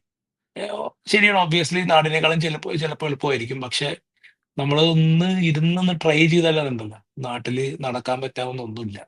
ഇല്ല. പറ്റാത്തതായിട്ടൊന്നുമില്ല. എന്തും നടക്കും എന്ന് വെച്ചാ, നാട് നമ്മുടെ നാടാണ്. പിന്നെ എന്താ പറയാ, എല്ലാം എന്താ, നമുക്ക് എങ്ങനെ വേണമെങ്കിലും കാര്യങ്ങളൊക്കെ ഒന്ന് ഒത്തുപിടിച്ചെടുക്കാം. നമ്മുടെ നാട്ടിൽ എന്ത് നടക്കുമെന്നൊക്കെ പറയില്ലേ, അത് തന്നെ ഉം. ആ അവസ്ഥയാണ്. അതെ, അപ്പൊ അങ്ങനെ നമുക്ക് നാട് നമ്മൾ വിചാരിക്കണ പോലല്ല, ഒത്തിരി മാറ്റങ്ങളുണ്ടായി. ഞാനൊക്കെ വന്ന സമയത്തും പോലത്തെ നാടൊന്നല്ലത്. ഇപ്പൊ ഞാൻ വന്ന സമയത്തും ഗൂഗിൾ പേ ഇല്ല, ഇപ്പൊ ഗൂഗിൾ പേ ഉണ്ട്. എല്ലാ പേയ്മെന്റ്സും ട്രാക്കാണ്. എല്ലാ പേയ്മെന്റ്സിനും ട്രാക്ഡ് ആണ്. നമ്മുടെ കയ്യിൽ പൈസ ഇല്ല. ഇപ്പൊ ഞാനിവിടെ നാട്ടിൽ വന്നിട്ട് ഞാൻ നോട്ട് കണ്ടിട്ടില്ല. മനസ്സിലായില്ലേ? ഓക്കെ. എല്ലാം നമ്മളെല്ലായിടത്തും ഗൂഗിൾ പേ അല്ലേ, ഗൂഗിൾ പേയുടെ ആവശ്യമുള്ളൂ. എന്തോന്നാലും ഗൂഗിൾ പേ, ഗൂഗിൾ പേ, ഗൂഗിൾ പേ, ഗൂഗിൾ പേ, ഇത് തന്നെ പരിപാടി ഫുൾ. അപ്പൊ നമ്മള് പേയ്മെന്റ്സ് ഒക്കെ ഡിജിറ്റലാണല്ലോ. അങ്ങനെ കുറെ ഗുണങ്ങൾ ഇപ്പൊ ഉണ്ട്. കുറെ പൈസ, എന്താ പറയാ, ഒരു ഗവൺമെന്റിനായാലും കുറെ പൈസ തന്നിട്ട്, കാരണം ടാക്സ് ഒക്കെ പ്രോപ്പർ ആയിട്ട് വന്നിട്ടല്ലേ ഇപ്പൊ ഗൂഗിൾ പേ അതെ. വന്നതോടുകൂടി. അപ്പൊ അതുകൊണ്ട് അങ്ങനെയൊക്കെ ഉണ്ട്. അപ്പൊ അതുകൊണ്ട് നാട് ശരിക്കും പറഞ്ഞാൽ നന്നായിട്ട് തന്നെയാണ്. ഒത്തിരി ഇപ്പൊ ഞാൻ താമസിക്കുന്ന ഏരിയയിലൊക്കെ എന്തോരം ബിസിനസ്സാണ്. എന്താ ഞാൻ വിചാരിക്കണ പോലും ഇങ്ങനത്തെ ബിസിനസ് ഒക്കെ പുറത്തേക്ക് വരുമോ. അത് മറ്റു ഭയങ്കരമായ ബിസിനസ്സുകളൊക്കെയാണ് ആൾക്കാർ ഇപ്പൊ ക്രിയേറ്റ് ചെയ്യണത്. ഒത്തിരി അതൊക്കെ നല്ല ഹൈ ലെവലായി പോയി. എന്ന് വെച്ചാൽ ചില ആൾക്കാരൊക്കെ ഒരു കട തുടങ്ങി, അത് കഴിഞ്ഞ് അതിന്റെ രണ്ടാമത്തെ തുടങ്ങി, അതിന്റെ മൂന്നാമത്തെ തുടങ്ങി, ആ ഒരു ലെവലിൽ അവർ എത്തി. മനസ്സിലായില്ല? അപ്പൊ നമ്മള് ട്രൈ ചെയ്താൽ നമുക്ക് നാട്ടില് സത്യമായിട്ടും നമുക്ക് നിൽക്കാൻ പറ്റും. ആ ഒരു നാട്ടിലെന്തെങ്കിലും പരിപാടി തോട്ട് തുടങ്ങാൻ പ്ലാൻ ഉണ്ടോ? എനിക്ക് ഇപ്പില്ല. കാരണം ഞാൻ ഈ കഴിഞ്ഞ 10 കൊല്ലമായിട്ട് നാട്ടിലില്ലാത്ത ആളാണ്. അപ്പൊ അതുകൊണ്ട് ഉം. എനിക്കറിയാത്ത കുറെ കാര്യങ്ങൾ ഈ നാട്ടിൽ നടക്കണമുണ്ട്. എനിക്കറിയാത്ത രീതികളിലും കാര്യങ്ങൾ കിടക്കുന്നുണ്ട്. അപ്പൊ അതുകൊണ്ട് അതൊക്കെ പഠിച്ച് എല്ലാം ഒന്ന് മനസ്സിലാക്കി നാട് എങ്ങനെയാണ്, അങ്ങനെയാന്ന് വെച്ചാൽ നമ്മൾ എല്ലാ കാര്യങ്ങളൊക്കെ ഒന്ന് അറിഞ്ഞിരിക്കണമല്ലോ, നമ്മൾ എന്തെങ്കിലും ഇറങ്ങണതിന് മുന്നേ. അപ്പൊ അതൊക്കെ ഒന്ന് അറിഞ്ഞൊരു സമയം വരും. ആ സമയമാകുമ്പോൾ എനിക്ക് എന്തെങ്കിലും ചെയ്യണമെന്നുണ്ട്. At the end of the day നമ്മൾ ഒരാളുടെ കയ്യിൽ നിന്ന് ശമ്പളം മേടിച്ച് ജീവിക്കുന്നതിനേക്കാളും നല്ലത് നമ്മൾ സ്വന്തം ബിസിനസ് ചെയ്ത് ഉണ്ടാക്കുന്നതാണ്. മനസ്സിലായില്ലേ? സെൽഫ് എംപ്ലോയിഡ് എന്ന് പറയുന്ന ഒരു സംഭവം, അല്ലെങ്കിൽ ബിസിനസ് മാൻ എന്ന സംഭവം, അത് എപ്പോഴും ഒരു നല്ലൊരു കാര്യം തന്നെയാണ്. അപ്പൊ അത് അത് ഈ തന്നെയാണ് ട്രക്കിംഗ് എനിക്കും ലൈഫിലോട്ട് ആഗ്രഹം. ഇറങ്ങി കഴിയുമ്പോഴേനും മനസ്സിലായല്ലോ ആ ബിസിനസ് അയ്യോ ചെയ്യുന്നതിന്റെ സത്യം, കാര്യങ്ങളും. തീർച്ചയായിട്ടും നമുക്ക് അത് അതിലോട്ട്, അതെ, അതിന്റെ സ്ട്രഗിളും മനസ്സിലായല്ലോ ശരിക്കും. പൈസ അതിലോട്ട് മേടിച്ചെടുക്കുന്നതിന്റെ ഇറങ്ങിക്കഴിഞ്ഞാൽ നമുക്ക്, സ്ട്രഗിളും അതെ, കാര്യങ്ങളും എല്ലാം. പിന്നെ അതല്ലേ, അതെ. ഇപ്പൊ ഞാൻ പറഞ്ഞില്ലേ, നമ്മള് കാനഡയിൽ വന്നു കഴിഞ്ഞപ്പോ എനിക്ക്, ഞാനിപ്പോ എന്റെ വീഡിയോയിൽ ഞാനത് പറഞ്ഞിട്ടുണ്ട്. നമ്മള് I came to Canada as a boy, okay, but I left Canada as a man. അത് ഇല്ല, അത് സത്യം പറഞ്ഞാൽ അതൊരു കാര്യമുള്ളൂ. അത് എല്ലാവർക്കും മനസ്സിലാവും. ഇപ്പൊ വന്നേക്കുന്ന ആൾക്കാർക്ക് എല്ലാവർക്കും അത് മനസ്സിലാവും. നമ്മുടെ കാനഡ ലിറ്ററലി എല്ലാം പഠിപ്പിക്കും. എന്നുവെച്ചാൽ ആ ഒരു നമ്മളൊരു ഡ്രീം ഡെസ്റ്റിനേഷൻ പ്രതീക്ഷിച്ചാണല്ലോ വന്നത്. ആ ഒരു ഡ്രീമിനെ ഡ്രീം ആക്കാൻ വേണ്ടി നമ്മൾ ഒത്തിരി ശ്രമിക്കും. ഇപ്പൊ ഞാൻ എന്റെ പരമാവധി ഞാൻ ശ്രമിച്ചു. എനിക്ക് ഇനി തോന്നി ഇനി കാനഡ ഒരു ഡ്രീം എന്ന രീതിക്ക് എനിക്ക് പോകില്ല എന്ന് എനിക്ക് മനസ്സിലായി. അപ്പൊ എല്ലാവരും പറയേണ്ടത് ഞാൻ എടുത്ത ഡിസിഷൻ ശരിയായെന്ന് പറയേണ്ടത്. കാരണം ആ ഒരു ഒരു ഇപ്പോഴത്തെ കാനഡയിലെ ഒരു അവസ്ഥ, എക്സ്പെൻസും റെന്റും ഈ വക സംഭവങ്ങളെല്ലാം വെച്ച് നോക്കുവാണെങ്കിൽ നമുക്ക് income is equal to expense. മനസ്സിലായി? അതും ഓവർ എക്സ്പെൻസ് അല്ല, നമ്മുടെ നോർമൽ എക്സ്പെൻസ്. അപ്പൊ ആ ഒരു വന്നു കഴിയുമ്പോൾ പിന്നെ നമ്മൾ അവിടെ നിന്നിട്ട് കാര്യമില്ല. നമുക്ക് ജീവിതത്തിൽ ഇപ്പം എന്തെങ്കിലും. എനിക്ക് ഈ കഴിഞ്ഞ ദിവസത്തെ കുറച്ച് നോക്കുവാണല്ലേ, ഉം, നിങ്ങൾ പോകുന്ന സമയം ഒക്ടോബറിലാണല്ലോ പോകുന്നത് അങ്ങോട്ട് അതെ, അങ്ങോട്ട് അതെ, അതെ, നാട്ടിലോട്ട് അതെ, പോകുന്നത്. അതെ. ഇപ്പൊ കുറഞ്ഞു, ഇപ്പൊ ശരിക്കും കുറഞ്ഞു. കാരണം ആ, ഇന്ന് ഞാൻ രാവിലെ ഒരു റിയൽറ്ററോട് സംസാരിച്ചുകൊണ്ടിരുന്നപ്പം ആ, നമ്മുടെ ഒരു ഫുൾ വീട് ഫുൾ ആ, വീട് $2200 ടൊറന്റോയിൽ കൊടുക്കാനുണ്ട് എന്ന് പറഞ്ഞിട്ടുണ്ടെങ്കിൽ ഫുൾ വീട് ബേസ്മെന്റ് ഫുൾ അടക്കം. വീട്. ഓക്കെ. അത്രയും റെന്റ് കുറഞ്ഞിപ്പം. കാരണം ഇത്രയും നമ്പർ ആൾക്കാർ ആ, സ്റ്റുഡൻസ് ഇല്ലല്ലോ. അതെ, സ്റ്റുഡൻസ് ഇല്ലാതെ വന്നു. കുറച്ച് റെന്റിൽ പോന്നു, അതെ. റെന്റിൽ ഇപ്പം നോർമലി നമുക്കൊരു ബേസ്മെന്റിന്റെ ഒക്കെ ഒരു $500 വെച്ച് കുറഞ്ഞിട്ടുണ്ട് ഇപ്പം എല്ലാം. കുറഞ്ഞിട്ടുണ്ട്. അങ്ങനെ എക്സ്പെൻസ് ഓക്കെ. കുറഞ്ഞിട്ടുണ്ട്. പക്ഷെങ്കിൽ ഇനി നമുക്കറിയാലോ ഈ താരിഫ് പ്രശ്നം വരുന്നത് കാരണം അതെ, അത് അതെ, എവിടെ ചെല്ലുമെന്നൊന്നും പറയാൻ പറ്റത്തില്ല. കാരണം പൈസ അതെ. നമ്മുടെ കയ്യിൽ അധികം ഉണ്ടാവില്ല. ബിസിനസ് കുറയും. അങ്ങനെ എല്ലാവരും ടൈറ്റ് ആക്കുമല്ലോ ഇപ്പോഴത്തെ കാര്യങ്ങള്. ഇപ്പോഴത്തെ അതാണ് കനേഡിയൻ വീണ്ടും. ലൈഫിന് ഒരു അൺസർട്ടനിറ്റി ആണ്, ഒരു ഇതില്ല, ഒരു സ്റ്റെബിലിറ്റി ഇല്ലാത്തൊരു ലൈഫാണ് ഇപ്പോഴത്തെ കാനഡയിലെ ലൈഫ് എന്ന് പറയുന്നത്. ഇപ്പൊ പണ്ട് വന്നേക്കണ ആൾക്കാരില്ലേ, പണ്ട് ഇപ്പൊ എന്നെക്കാളൊക്കെ മുന്നേ വന്നേക്കണ ആൾക്കാർ 2008, 7 ആ സമയത്തൊക്കെ വന്നേക്കണ ആൾക്കാരുണ്ട്. അവരൊക്കെ ഓൾറെഡി സെറ്റായി. കാരണം അവരൊക്കെ വീടും അതും ഇതൊക്കെ മേടിക്കണ സമയത്തൊക്കെ ചിലപ്പോ എന്താ പറയാ 150,000, 200,000 ആ റേഞ്ചൊക്കെയാണ് വീടിന്. അവരുടെ കടമൊക്കെ തീർന്ന് അവരുടെ വീടൊക്കെ ഇപ്പൊ മില്യൺസ് ഒക്കെയാണ്. മനസ്സിലായോ? അവർക്കൊന്നും ടെൻഷൻ ഇല്ല. അവരിപ്പോ വീട് പറഞ്ഞാൽ വിറ്റ് കഴിഞ്ഞ് പുതിയത് മേടിച്ചാൽ അവരുടെ കയ്യിൽ ബാക്കി 500,000 അവരുടെ കയ്യിൽ ഉണ്ടാവും. അതെ. മനസ്സിലായില്ലേ? അവരുടെ കയ്യിൽ സേവിങ്സ് ആണ്. അപ്പൊ അവർക്ക് ആ ഒരു ടെൻഷൻ അവർക്ക് വരുന്നില്ല. പുതിയ പുതിയ ആൾക്കാര് നമ്മൾ ഈ പ്രത്യേകിച്ച് സ്റ്റുഡൻസ് എന്ന് പറയുന്ന ആൾക്കാര്, പ്രത്യേകിച്ച് സ്റ്റുഡൻസ് PR തൊട്ട് അവർ സ്റ്റാർട്ട് ചെയ്യണത് സീറോയിലാണ്.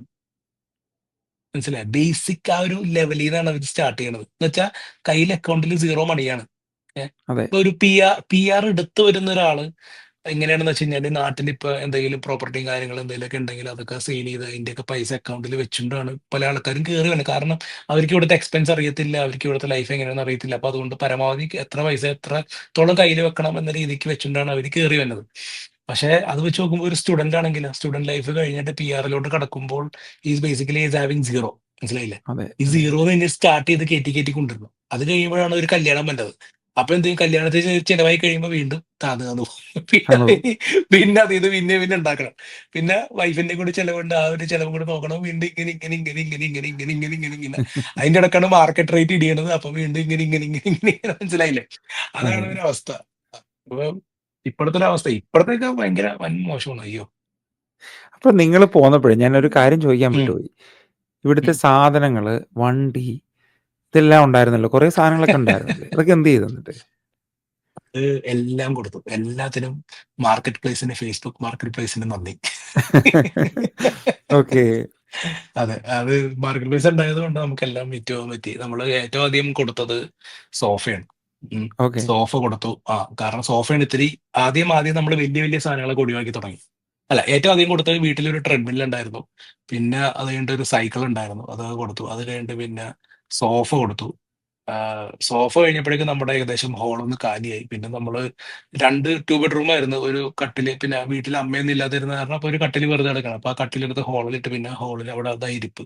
പിന്നെ പതിയെ ടിവിയുടെ സ്റ്റാൻഡ് അങ്ങനെ അങ്ങനെ ഓരോരോ ഐറ്റംസ് എല്ലാം ഈച്ച് ആൻഡ് എവറി ഐറ്റം നമ്മൾ ഈവൻ കുക്കർ, പ്ലേറ്റുകൾ എല്ലാനും. കാരണം കുറെ സ്റ്റുഡൻസ് ആണെങ്കിൽ അവരൊക്കെ ഇങ്ങനെ ഇപ്പൊ യൂസ്ഡ് ആണെങ്കിൽ പോലും അത് ഒരു ഗുഡ് കണ്ടീഷനിലാണെങ്കിൽ എന്റെ വൈഫ് പ്രത്യേകിച്ച് അവളൊരു ക്ലീൻ ഫ്രീക്കാണ്. അപ്പൊ അതുകൊണ്ട് എല്ലാം ക്ലീൻ ആയിട്ടിരിക്കണം. അപ്പൊ അതുകൊണ്ട് എല്ലാം ഒന്നും നശിപ്പിക്കാണ്ട് എല്ലാം നല്ല രീതിക്ക് ആളെ കൊണ്ടുപോയി ക്ലീൻ ആക്കി വെച്ച് കൊണ്ടുപോകണം. അപ്പൊ അതുകൊണ്ട് അത് കണ്ടാൽ തന്നെ പുതിയതാണെന്ന് തോന്നിക്കത്തുള്ളൂ. അതുകൊണ്ട് അത് ഉം. വിൽക്കാൻ ഈസി ആയിരുന്നു. അപ്പൊ അങ്ങനെ ഓരോരോ ഇപ്പൊ പ്ലേറ്റ് ആണെങ്കിൽ എല്ലാവരാണെങ്കിലും വിറ്റുപോയി. പിന്നെ കുറച്ച് ഐറ്റംസുകൾ നമ്മള് അതെ, കുറച്ച് കുറച്ച് ഇപ്പൊ TV വിറ്റു. പിന്നെ മ്യൂസിക് സിസ്റ്റം ഉണ്ടായിരുന്നു, അതും കൊടുത്തു. പിന്നെ കട്ടിലിന്റെ സ്റ്റാൻഡും നമ്മുടെ മറ്റേ ഫ്രെയിം ഉണ്ടല്ലോ, ഫ്രെയിം ഞാൻ വാൾമാർട്ടിൽ നിന്ന് മേടിച്ചൊരു ഫ്രെയിമായിരുന്നു. അത് നമുക്കിങ്ങനെ ഓരോരോ പീസ് ആക്കിയിട്ട് അങ്ങനത്തെ ഒരു സെറ്റപ്പാണ്. അപ്പൊ അതിന്റെ അടിയിൽ ഗ്യാപ്പ് ഉള്ളതുകൊണ്ട് നമ്മുടെ പെട്ടികളാണെങ്കിൽ അതിന്റെ ഉള്ളിൽ കയറ്റി വെക്കാൻ പറ്റും. അങ്ങനത്തെ ഓക്കെ. ഒരു അപ്പൊ അങ്ങനെയുള്ള സാധനങ്ങളൊക്കെ ഞാൻ അത് മാർക്കറ്റ് പ്ലേസിൽ ഇട്ടു. അതൊക്കെ ആൾക്കാർ കൊണ്ടുപോയി. അപ്പൊ അങ്ങനെ കുറെ പേരെ കൊണ്ടുപോയി. കുറച്ച് കുറച്ച് കുറച്ച് ഐറ്റംസ് നമ്മുടെ ഒരു ആം, പ്രത്യേകിച്ച് നമ്മുടെ മാട്രസ്, 2 മാട്രസ് ഉണ്ട്. ഈ 2 മാട്രസും എന്റെ വൈഫിന്റെ ഫ്രണ്ട് കാനഡയിലുണ്ട്. ഏഹ് അപ്പൊ വൈഫിന്റെ ഫ്രണ്ട് ഹസ്ബൻഡിനെ കൊണ്ടുവന്നിട്ട് അവര് പുതിയൊരു സ്ഥലത്തോട്ട് മാറണേണ്. അപ്പൊ അവർക്കും പുതിയ ഐറ്റംസ് മേടിക്കണം. കാരണം അവരുടെ പാരന്റ്സ് നാട്ടിൽ നിന്ന് വരുന്നുണ്ട്. ഓക്കെ. അപ്പൊ അത് നോക്കി കഴിഞ്ഞപ്പോ ആ സമയത്ത് ഞങ്ങളും പോകുന്നു. അപ്പൊ അവര് പറഞ്ഞു അവര് ഞങ്ങളുടെ കട്ടിൽ മേടിച്ചോളാം എന്ന് പറഞ്ഞു. അപ്പൊ അങ്ങനെ അവര് നമ്മുടെ കട്ടിൽ എടുത്തു. പിന്നെ നമ്മുടെ ബാക്കി എല്ലാ റെഗുലർ സാധനങ്ങള്, പ്ലേറ്റുകൾ, കുറച്ച് കുറച്ച് പ്ലേറ്റുകൾ ബാക്കി ഉണ്ടായിരുന്നത്, കുറച്ച് പാത്രങ്ങൾ, അതൊക്കെ അവരും എടുത്തു. അപ്പൊ എക്സാക്ട്ലി വീട് വീട് കൊഴിയണ സമയത്ത് ബേസിക്കലി വീട്ടിലൊന്നും ഉണ്ടായിരുന്നില്ല. അപ്പൊ ഓക്കെ. അതൊക്കെ നല്ലൊരു പ്ലാനിങ് തന്നെയായിരുന്നു. ഞാൻ ഈ അയ്യോ അത് മിനിമലിസത്തെ പറ്റി ഇപ്പോഴും എഴുതുന്നതാണേ. ഉം, ഉം, ഉം, ഇവിടുത്തെ ഉം. ആണേലും കണ്ടില്ലേ, നമ്മള് നല്ല സാധനങ്ങള് ഉപയോഗിക്കാവുന്ന കണ്ടീഷനിലാണെങ്കിൽ ഒരാൾക്ക് കൊടുക്കുവാണെങ്കിൽ അത് അവർക്ക് അതെ, പിന്നെ യൂസ് ചെയ്യാമല്ലോ. ഇപ്പോൾ ഇഷ്ടംപോലെ ആൾക്കാർ പിന്നല്ലാണ്ട് സ്റ്റുഡൻസ് വരുന്നുണ്ട്. പിന്നല്ലാണ്ട് ചെറിയ അതെ, അതെ, അതെ, വിലയിലാണെങ്കിലോ അല്ലെങ്കിൽ ഡൊണേഷനിൽ കൊടുക്കുന്നതോ ഒക്കെ വളരെ നല്ല കാര്യങ്ങൾ തന്നെയാണ് അത്. അതെ, അതെ, പിന്നെ വണ്ടി അതെ. എന്ത് ചെയ്തു? വണ്ടി? വണ്ടി ഇതുപോലെ തന്നെ. വണ്ടി എന്റെ കൂടെ ഓടിയ ഒരു പഞ്ചാബി പുള്ളി ഉണ്ടാവും. പുള്ളിയുടെ ഒരു പഞ്ചാബിയാണ്, ഞാൻ ഇപ്പൊ നേരത്തെ ഓടിച്ചിരുന്നതാണ്. അപ്പൊ പുള്ളിയുടെ ഒരു അങ്കിള് കാനഡയിലുണ്ട്. പുള്ളിക്ക് ഈ വണ്ടിയുടെ കച്ചവടം കാര്യങ്ങളൊക്കെ ഉണ്ട്. അപ്പൊ പുള്ളി എന്റെ വണ്ടി എടുത്തോളാന്ന് പറഞ്ഞു. കുറച്ച് പേയ്മെന്റ് ബാക്കി ഉണ്ടായിരുന്നു. എന്ന് വെച്ചാൽ പുള്ളി വണ്ടി എന്റെ ലോണിലേക്ക് പുള്ളി അടച്ചു. ബാക്കി കുറച്ച് പേയ്മെന്റ് ഉണ്ടായിരുന്നു. അതിന്റെ അകത്തേക്ക് ഞാൻ എന്റെ കയ്യിൽ നിന്ന് പൈസ എടുത്ത് ഇറക്കി. കുറച്ച് പൈസ ഉണ്ടായിരുന്നുള്ളൂ ബാക്കി. അത് കാരണം ഞാന് ഒരു ഫൈനാൻഷ്യൽ മാനേജറിന്റെ കയ്യിൽ നിന്ന് മനസ്സിലാക്കിയതാണ്. നമ്മൾ വണ്ടിയുടെ പേയ്മെന്റ് ഇപ്പൊ സപ്പോസ് ഒരു ബൈ വീക്കിലി 250 ആണെങ്കിൽ നമ്മൾ എപ്പോഴും ഒരു മേ ബി കയ്യിൽ കാശുള്ളിടത്തോളം നമ്മൾ ഒരു കയറ്റി കയറ്റി അടക്കാം. മനസ്സിലായി? അപ്പൊ പ്രിൻസിപ്പളിലോട്ട് കൂടുതൽ എമൗണ്ട് കയറും. കയറുമ്പോൾ ലോൺ പെട്ടെന്ന് പെട്ടെന്ന് ക്ലോസ് ആവും. എന്ന് വെച്ചാൽ പെട്ടെന്ന് എമൗണ്ട് കുറയും. അപ്പൊ at the end of the day നമ്മൾ വണ്ടി വിൽക്കാൻ നോക്കുന്ന സമയത്ത് നമ്മൾ നോക്കുമ്പോൾ നമ്മുടെ നെഗറ്റീവ് ഇക്വിറ്റി കുറവായിരിക്കും. അപ്പൊ എന്റെ നെഗറ്റീവ് ഇക്വിറ്റി കുറവായിരുന്നു. കാരണം വണ്ടിക്ക് എപ്പോഴും ഡിപ്രിസിയേഷൻ ഉണ്ടല്ലോ. അപ്പൊ ഒരു 25,000 രൂപ കിട്ടേണ്ട വണ്ടിയാണെങ്കിൽ ചിലപ്പോൾ അതിന് നമ്മൾ കൊടുക്കുമ്പോൾ 20,000 കിട്ടുള്ളൂ. ബാക്കി ഒരു 5,000 നമ്മുടെ ലോൺ ബാക്കി ഉണ്ടെങ്കിൽ ആ 5,000 ഞാൻ ഈ നെഗറ്റീവ് ഇക്വിറ്റി ഞാൻ ഈ എക്സ്ട്രാ പേയ്മെന്റ് അടച്ചടച്ച് ഈ 5,000 കുറഞ്ഞ് അങ്ങനെ എന്റെ കയ്യിൽ നിന്ന് കുറച്ച് അടക്കാണ്ടായിരുന്നു. അങ്ങനെ എന്റെ കയ്യിൽ നിന്ന് അടച്ചു. അങ്ങനെ അതവിടെ ക്ലോസ് ആയി, വണ്ടി ഉണ്ട് പരിപാടി. എല്ലാം ഫുൾ ഓക്കെ. കംപ്ലീറ്റ്ലി പ്ലാൻഡ് ആയിരുന്നു. അതെ അതെ അതെ. 2 വർഷത്തെ അതെ പ്ലാനിങ് ഉണ്ടായിരുന്നില്ല. അതെ, നമുക്കൊന്നും ബാക്കി വെച്ചിട്ട് പോകാനുള്ള ഒരു താല്പര്യം ഉണ്ടായിരുന്നില്ല. ഒന്നും അത് ബാക്കി വെച്ചിട്ട് പറഞ്ഞപ്പോഴാണ് ഞാൻ ഓർത്തത് ഈ ക്രെഡിറ്റ് കാർഡ് പേയ്മെന്റ്, EMIs അതെ. ഇങ്ങനെയുള്ള കാര്യങ്ങളൊക്കെ മൂവിങ് പ്ലാൻ ചെയ്യുന്നവരാണെങ്കിലോ, റിവേഴ്സ് ഇമിഗ്രേഷൻ പ്ലാൻ അതെ ചെയ്യുന്നവരാണെങ്കിലോ, അല്ലാത്തവരാണെങ്കിലോ നമ്മൾ കുറെ കടമെല്ലാം എടുത്തിട്ട് വിട്ട് എന്താ പറയുന്നത്, ഇനി നമ്മൾ അങ്ങോട്ട് വരേണ്ട ആവശ്യമില്ല, ഇനി അടയ്ക്കേണ്ട ആവശ്യമില്ലല്ലോ എന്നുള്ള അതെ കണക്ക് കൂട്ടലിൽ പോകുന്ന ആൾക്കാരുണ്ടല്ലോ. ഉദാഹരണത്തിന് ഞാൻ പറയുകയാണെങ്കിൽ ഈ ഗൾഫിൽ നിന്നൊക്കെ പലരും വലിയ ലോണൊക്കെ എടുത്തിട്ട് ആ പോന്നിട്ടുള്ളവരുണ്ട്. അപ്പൊ അതെ അവര് അതെ അതെ ചെയ്യുന്ന പരിപാടി അവർക്ക് അവിടെ ചില രാജ്യങ്ങളിൽ ചെല്ലാൻ പോലും പറ്റത്തില്ല അവസ്ഥയുണ്ട്. അവിടെ ചെന്ന് അറസ്റ്റ് ചെയ്യും അവര്. അതെ അപ്പൊ അത് അതെ. അതിനെപ്പറ്റി എന്റെ അഭിപ്രായം എന്താ? ഇവിടുത്തെ ഇമെയിൽസ് എടുക്കുന്നതോ അല്ലെ ക്രെഡിറ്റ് കാർഡ് പേയ്മെന്റ്സ് ഇങ്ങനെയുള്ള കാര്യങ്ങളൊക്കെ? എനിക്കത് ഇപ്പൊ എന്റെ ഒരു അഭിപ്രായത്തിൽ ഇപ്പൊ എന്റെ ഒരു അഭിപ്രായത്തിൽ എല്ലാം അടച്ചിട്ട് പോകണമെന്നാണ് എപ്പോഴും സേഫ്. അതെ അതെ. ക്രെഡിറ്റ് കംപ്ലൈന്റ് ആയി കഴിഞ്ഞാൽ പിന്നെ അത് തിരിച്ചു പിടിക്കാൻ ഒരു 7 കൊല്ലെങ്കിലും എടുക്കും. ഉം. മനസ്സിലായോ? എന്റെ ഒരു അറിവിൽ 7 കൊല്ലമാണ് എനിക്ക് തോന്നുന്നു. 7 കൊല്ലമാണെന്ന് ഉണ്ട്. 5 to 7 അങ്ങനെ എന്തോണ്. അപ്പൊ ഈ ക്രെഡിറ്റ് ഹിസ്റ്ററി കംപ്ലൈന്റ് ആയി കഴിഞ്ഞാൽ നമുക്ക് പിന്നെ ഒരു ക്രെഡിറ്റ് കാർഡും കിട്ടൂല, ഒരു ബാങ്ക് അക്കൗണ്ട് ഓപ്പൺ ആക്കാൻ പറ്റില്ല, നമുക്കൊരു കാർ മേടിക്കാൻ പറ്റില്ല, ഒന്നും ചെയ്യാൻ പറ്റില്ല. ഇവിടെ ചിലപ്പോൾ ക്രെഡിറ്റ് ഹിസ്റ്ററി നോക്കിയിട്ട് നമ്മുടെ മൊബൈൽ കണക്ഷൻ പോലും നമുക്ക് എടുക്കാൻ പറ്റില്ല. അപ്പൊ അങ്ങനത്തെ ഒരു അവസ്ഥയിൽ എത്തിപ്പെടണമെന്ന് വെച്ച് കഴിഞ്ഞാൽ അത് വലിയൊരു ഒരു എന്താ പറയാ ഒരു വളരെ ഒരു ഒരു അനുഭവമാണ്. അത് നമുക്ക് ഒന്നും ചെയ്യാൻ പറ്റില്ല ആ ഒരു അവസ്ഥയിൽ. നമ്മൾ ബേസിക്കലി നമുക്കൊന്നും ഏഹ്, എന്താ പറയാ നമുക്ക് ഒന്നും ചെയ്യാൻ പറ്റാത്ത അവസ്ഥ ആലോചിക്കുക. ഒരു വീട് നമ്മളിപ്പോ പോലും കിട്ടാതെ വരും. കാരണം ആ ക്രെഡിറ്റ് ഹിസ്റ്ററി അതെ അതെ നോക്കിയിട്ടല്ലേ നമ്മൾ അതെ അതെ തിരിച്ചിങ്ങോട്ട് വരണമെന്ന് വെച്ച് കഴിയുമ്പോഴത്തേക്ക് നമുക്ക് ഒരു അപ്പാർട്ട്മെന്റ് എടുക്കണമെന്ന് വെച്ചിട്ടുണ്ടെങ്കിൽ ക്രെഡിറ്റ് പറ്റൂല ഹിസ്റ്ററി നോക്കി കഴിയുമ്പോൾ പറ്റില്ലെങ്കിൽ പറ്റൂല അത് നടക്കാതെ പറ്റൂല. വരും. അങ്ങനത്തെ ഒരു അവസ്ഥ. ഓക്കെ. അപ്പൊ അപ്പൊ അങ്ങനെയൊക്കെയാണ് അതുകൊണ്ട് എല്ലാ അതുകൊണ്ട് ഞാൻ കാര്യങ്ങളും. സജസ്റ്റ് ചെയ്യണത് എല്ലാവരും എല്ലാവരും എന്താ പറയാ ഇപ്പൊ ഈ ക്രെഡിറ്റ് കാർഡും കാര്യങ്ങളൊക്കെ എന്തെങ്കിലുമൊക്കെ ഉണ്ടെങ്കിൽ അതൊക്കെ പ്രോപ്പറായിട്ട് കറക്റ്റായിട്ട് അടച്ചു വിടുക. മനസ്സിലായില്ലേ? ഇപ്പൊ ഇപ്പൊ അടക്കാനുള്ള ഒരു അവസ്ഥ ഇല്ലെങ്കിൽ മിനിമം പേയ്മെന്റ് അടച്ചു പോവാ. അല്ലാണ്ട് മന്ത്ലി അവർ പറയുന്ന ഒരു എമൗണ്ട് അവർ മിനിമം പേയ്മെന്റ് അടച്ചു പോവാ. ഇപ്പൊ ഞാൻ അങ്ങനെയായിരുന്നു. എന്റെ കയ്യിൽ പൈസ ഇല്ലാണ്ടിരുന്ന സമയത്ത് ഞാൻ മിനിമം പേയ്മെന്റ് അടക്കും. എന്റെ ക്രെഡിറ്റ് സ്കോറിന് വേറെ ബാധകമൊന്നും ഉണ്ടായിരുന്നില്ല. ക്രെഡിറ്റ് സ്കോർ നോർമൽ ആയിരുന്നു. നോർമൽ ആ ഒരു സെയിം ലെവലിൽ തന്നെ പോകും. ഞാൻ എന്ന് പൈസ അടക്കുന്നു ക്രെഡിറ്റ് സ്കോർ വീണ്ടും കയറുന്നു. അങ്ങനത്തെ ഒരു അവസ്ഥയിൽ. കാനഡയിലെ 10 വർഷങ്ങള്, പിന്നെ ഇവിടെ ചെയ്ത ജോലികള്, PR കിട്ടിയ കഥ, സിറ്റിസൺ ആയ കഥ, പിന്നെ നാട്ടിലേക്ക് പോകാൻ വേണ്ടി എടുത്ത തയ്യാറെടുപ്പുകൾ, എല്ലാ കാര്യങ്ങളും നമ്മളിപ്പം ഡിസ്കസ് ചെയ്തു. ഇനി എന്തേലും വരുണിന് ആഡ് ചെയ്യേണ്ടതായിട്ടുണ്ടോ? പ്രത്യേകിച്ച് എന്തേലും? ചെയ്യാനെന്ന് വെച്ച് കഴിഞ്ഞാല് ഞാന് ഉം, എന്താ പറയാ ഞാനിത് ആരെയും എന്താ ഈ പ്രചോദനം തരണല്ല എന്ന് വെച്ചാൽ ആരെയും ഞാൻ അങ്ങനെ അങ്ങോട്ട് എന്താ പറയാ ആൾക്കാരെ നമുക്ക് പറയില്ല നമ്മള് ഓക്കെ നമ്മള് കണ്ടിട്ടാണ് നമ്മള് നിങ്ങളുടെ വീഡിയോ കണ്ടതിന് ശേഷമാണ് നമുക്ക് നാട്ടിലോട്ട് വരാനുള്ള ഒരു പ്രചോദനം കിട്ടിയെന്നൊക്കെ ആൾക്കാർ പറയില്ലേ. അതൊരിക്കലും അല്ല. കാനഡയ്ക്ക് പോകാൻ പക്ഷെ വേണ്ടി നിങ്ങളുടെ വീഡിയോ കണ്ടിട്ടാ ആ എനിക്ക് പറ്റിയെന്ന് തോന്നുന്നൊക്കെ അല്ലേ? എനിക്ക് ആ ഒരു കമന്റ് വന്നായിരുന്നു. ആക്ച്വലി ഈ ഒരു സെയിം കമന്റ് നിങ്ങളുടെ വീഡിയോ കണ്ടാണ് ഞാൻ കാനഡയിൽ വന്നത്. ഇപ്പൊ നിങ്ങൾ തിരിച്ചു പോയി. അതെ. ഓക്കെ. അപ്പൊ ഞാൻ പറഞ്ഞു വരുന്നത് വെച്ച് കഴിഞ്ഞാല് ഞാൻ ഒരിക്കലും ആരെയും എന്താ പറയാ ഞാൻ ഒരു ഇങ്ങനെ ഈ ഏഹ് പ്രചോദനം തരണയല്ല. വേറൊന്നുമല്ല. കാരണം ഇത് എന്റെ പേഴ്സണൽ എന്റെയും എന്റെ ഫാമിലിയുടെയും പേഴ്സണൽ ഒരു സാറ്റിസ്ഫാക്ഷൻ അല്ലെങ്കിൽ പേഴ്സണൽ ഹാപ്പിനെസ്സിന് വേണ്ടിയിട്ടാണ് ഞങ്ങൾ ആക്ച്വലി കാനഡ വിട്ടത്. പിന്നെ നമുക്ക് പെർമനന്റ് ആയിട്ട് വിടാൻ പറ്റത്തില്ല. കാരണം കനേഡിയൻ സിറ്റിസൺ ആണ്. അതുകൊണ്ട് പെർമനന്റ് ആയിട്ട് വിടാൻ പറ്റത്തില്ല. എപ്പോൾ വേണമെങ്കിലും തിരിച്ചു വരാം. ആ ഒരു ഫ്രീഡം ഉണ്ട്. ഏത് പാതിരാത്രി ആരും പിടിച്ചു നിർത്തില്ല. ഒന്നിനും കുഴപ്പമില്ല. ഏത് നിമിഷം വേണം തിരിച്ചു വരാം. തിരിച്ചു വരാം നമുക്ക് ബാക്ക് ടു നമ്മുടെ നോർമൽ ലൈഫ് വീണ്ടും സ്റ്റാർട്ട് ചെയ്യാം. കുറച്ച് കാലം വെയിറ്റ് ചെയ്യേണ്ടി വരും ചിലപ്പോൾ ജോലി കിട്ടാൻ അതിനൊക്കെ വേണ്ടി. പക്ഷെ അത് നമുക്ക് സഹിക്കാവുന്നുള്ളൂ. പക്ഷെ എന്നാലും ഞാൻ പറയണമെന്ന് വെച്ച് കഴിഞ്ഞാൽ ഇത് ഒരിക്കലും ഒരു പ്രചോദനമായിട്ട് കണക്കാക്കരുത്. ഇത് നമ്മുടെ പേഴ്സണൽ റീസൺ കൊണ്ട് മാത്രമാണ് നമ്മൾ ഇങ്ങനെ പോകുന്നത്. ഏഹ് പലവരുടെയും പല ജീവിത രീതികൾ പലതായിരിക്കും. ഇപ്പൊ ബിജോ ബ്രോ ഞാൻ വന്നതിന് ശേഷം വന്നതല്ലേ. ഇപ്പൊ അതെ. ബ്രോയുടെ ഞാൻ ലൈഫ് വേറെ 2017 രീതിക്കാണ് വന്നു. പോണത്. അതെ. അതെ. ഇപ്പൊ എന്റെ ഫ്രണ്ട്സും അവരും ഇതുപോലെ തന്നെ അവര് വേറെ ലെവലിലാണ്. എല്ലാവരും വീഡിയോ പൂർണ്ണമായും കണ്ടു എന്ന് വിചാരിക്കുന്നു. ഞങ്ങളിത് ചാപ്റ്റർ ചെയ്തിട്ടുണ്ട്. ഓരോ ചാപ്റ്റേഴ്സും നോക്കി നിങ്ങൾക്ക് നിങ്ങളുടെ മേഖലയുമായിട്ട് ബന്ധപ്പെട്ടുള്ള കാര്യങ്ങൾ അനുഭവത്തിൽ നിന്ന് തന്നെ മനസ്സിലാക്കാവുന്നതാണ്. പിന്നെ നമ്മുടെ YouTube channel Canadian Mallu couple, നമ്മുടെ സബ്സ്ക്രൈബേഴ്സൂടെ അങ്ങോട്ട് കയറട്ടെ, ഒന്ന് ഇൻട്രൊഡ്യൂസ് ചെയ്ത് തരും നമ്മുടെ ചാനലും കൂടെ. അപ്പൊ ഞങ്ങളുടെ ചാനലിന്റെ പേര് വിജയ് പറഞ്ഞ പോലെ കനേഡിയൻ മല്ലു കപ്പിൾ. ഞങ്ങൾ തുടങ്ങിയിട്ട് കുറെ നാളായി. ഇപ്പൊ ഓൾമോസ്റ്റ് എനിക്ക് തോന്നുന്നു 550 സംതിങ് വീഡിയോസോളം ഉണ്ട് അതിൻ്റെ അകത്ത്. അതെ, അപ്പൊ ഒത്തിരി നാളായി. നമ്മൾ പിന്നെ അധികം നമ്മുടെ ലൈഫ് നമ്മൾ തിരിഞ്ഞു നോക്കുമ്പോൾ നമ്മുടെ ലൈഫ് നമുക്ക് കാണാൻ പറ്റും. ഇപ്പൊ എന്റെ കൊച്ചിനാണെങ്കിൽ ജനിച്ച അന്നോട്ടുള്ള വീഡിയോസ് നമുക്ക് കാണാൻ പറ്റും, ഇനി കുറെ കൊല്ലങ്ങൾ കഴിഞ്ഞാലും. അപ്പൊ അതൊക്കെ നമ്മുടെ ഒരു ഇത്. അപ്പൊ ഇത് ടോട്ടലി കംപ്ലീറ്റ്ലി ഒരു ലൈഫ് സ്റ്റൈൽ വ്ളോഗായി മാറി ഇത് മൊത്തത്തില്. അതെ, അപ്പൊ എല്ലാവരും കാണുക, സപ്പോർട്ട് ചെയ്യുക. തീർച്ചയായിട്ടും എല്ലാവരും സപ്പോർട്ട് ചെയ്യുക ഇവരുടെ ചാനലിനെയും. നിങ്ങൾക്ക് വെണ്ണിൻ്റെ ഫാമിലിയൊക്കെ കാണണമെന്നുണ്ടെങ്കിൽ വളരെ നല്ല വീഡിയോസ്, പ്രത്യേകിച്ചും ലൈഫ് കംപ്ലീറ്റ്ലി ഡോക്യുമെന്റഡ് ആണ്. ഞാൻ ഒത്തിരി വർഷങ്ങളായിട്ട് അതെ, ഫോളോ ചെയ്യുന്നതാണ് ഇവരെ. ഓക്കെ, അപ്പൊ എല്ലാവിധ ആശംസകളും. വീട്ടിൽ എല്ലാവരുടെ താങ്ക് യു, അന്വേഷണങ്ങൾ താങ്ക് യു. പറഞ്ഞേക്കുക.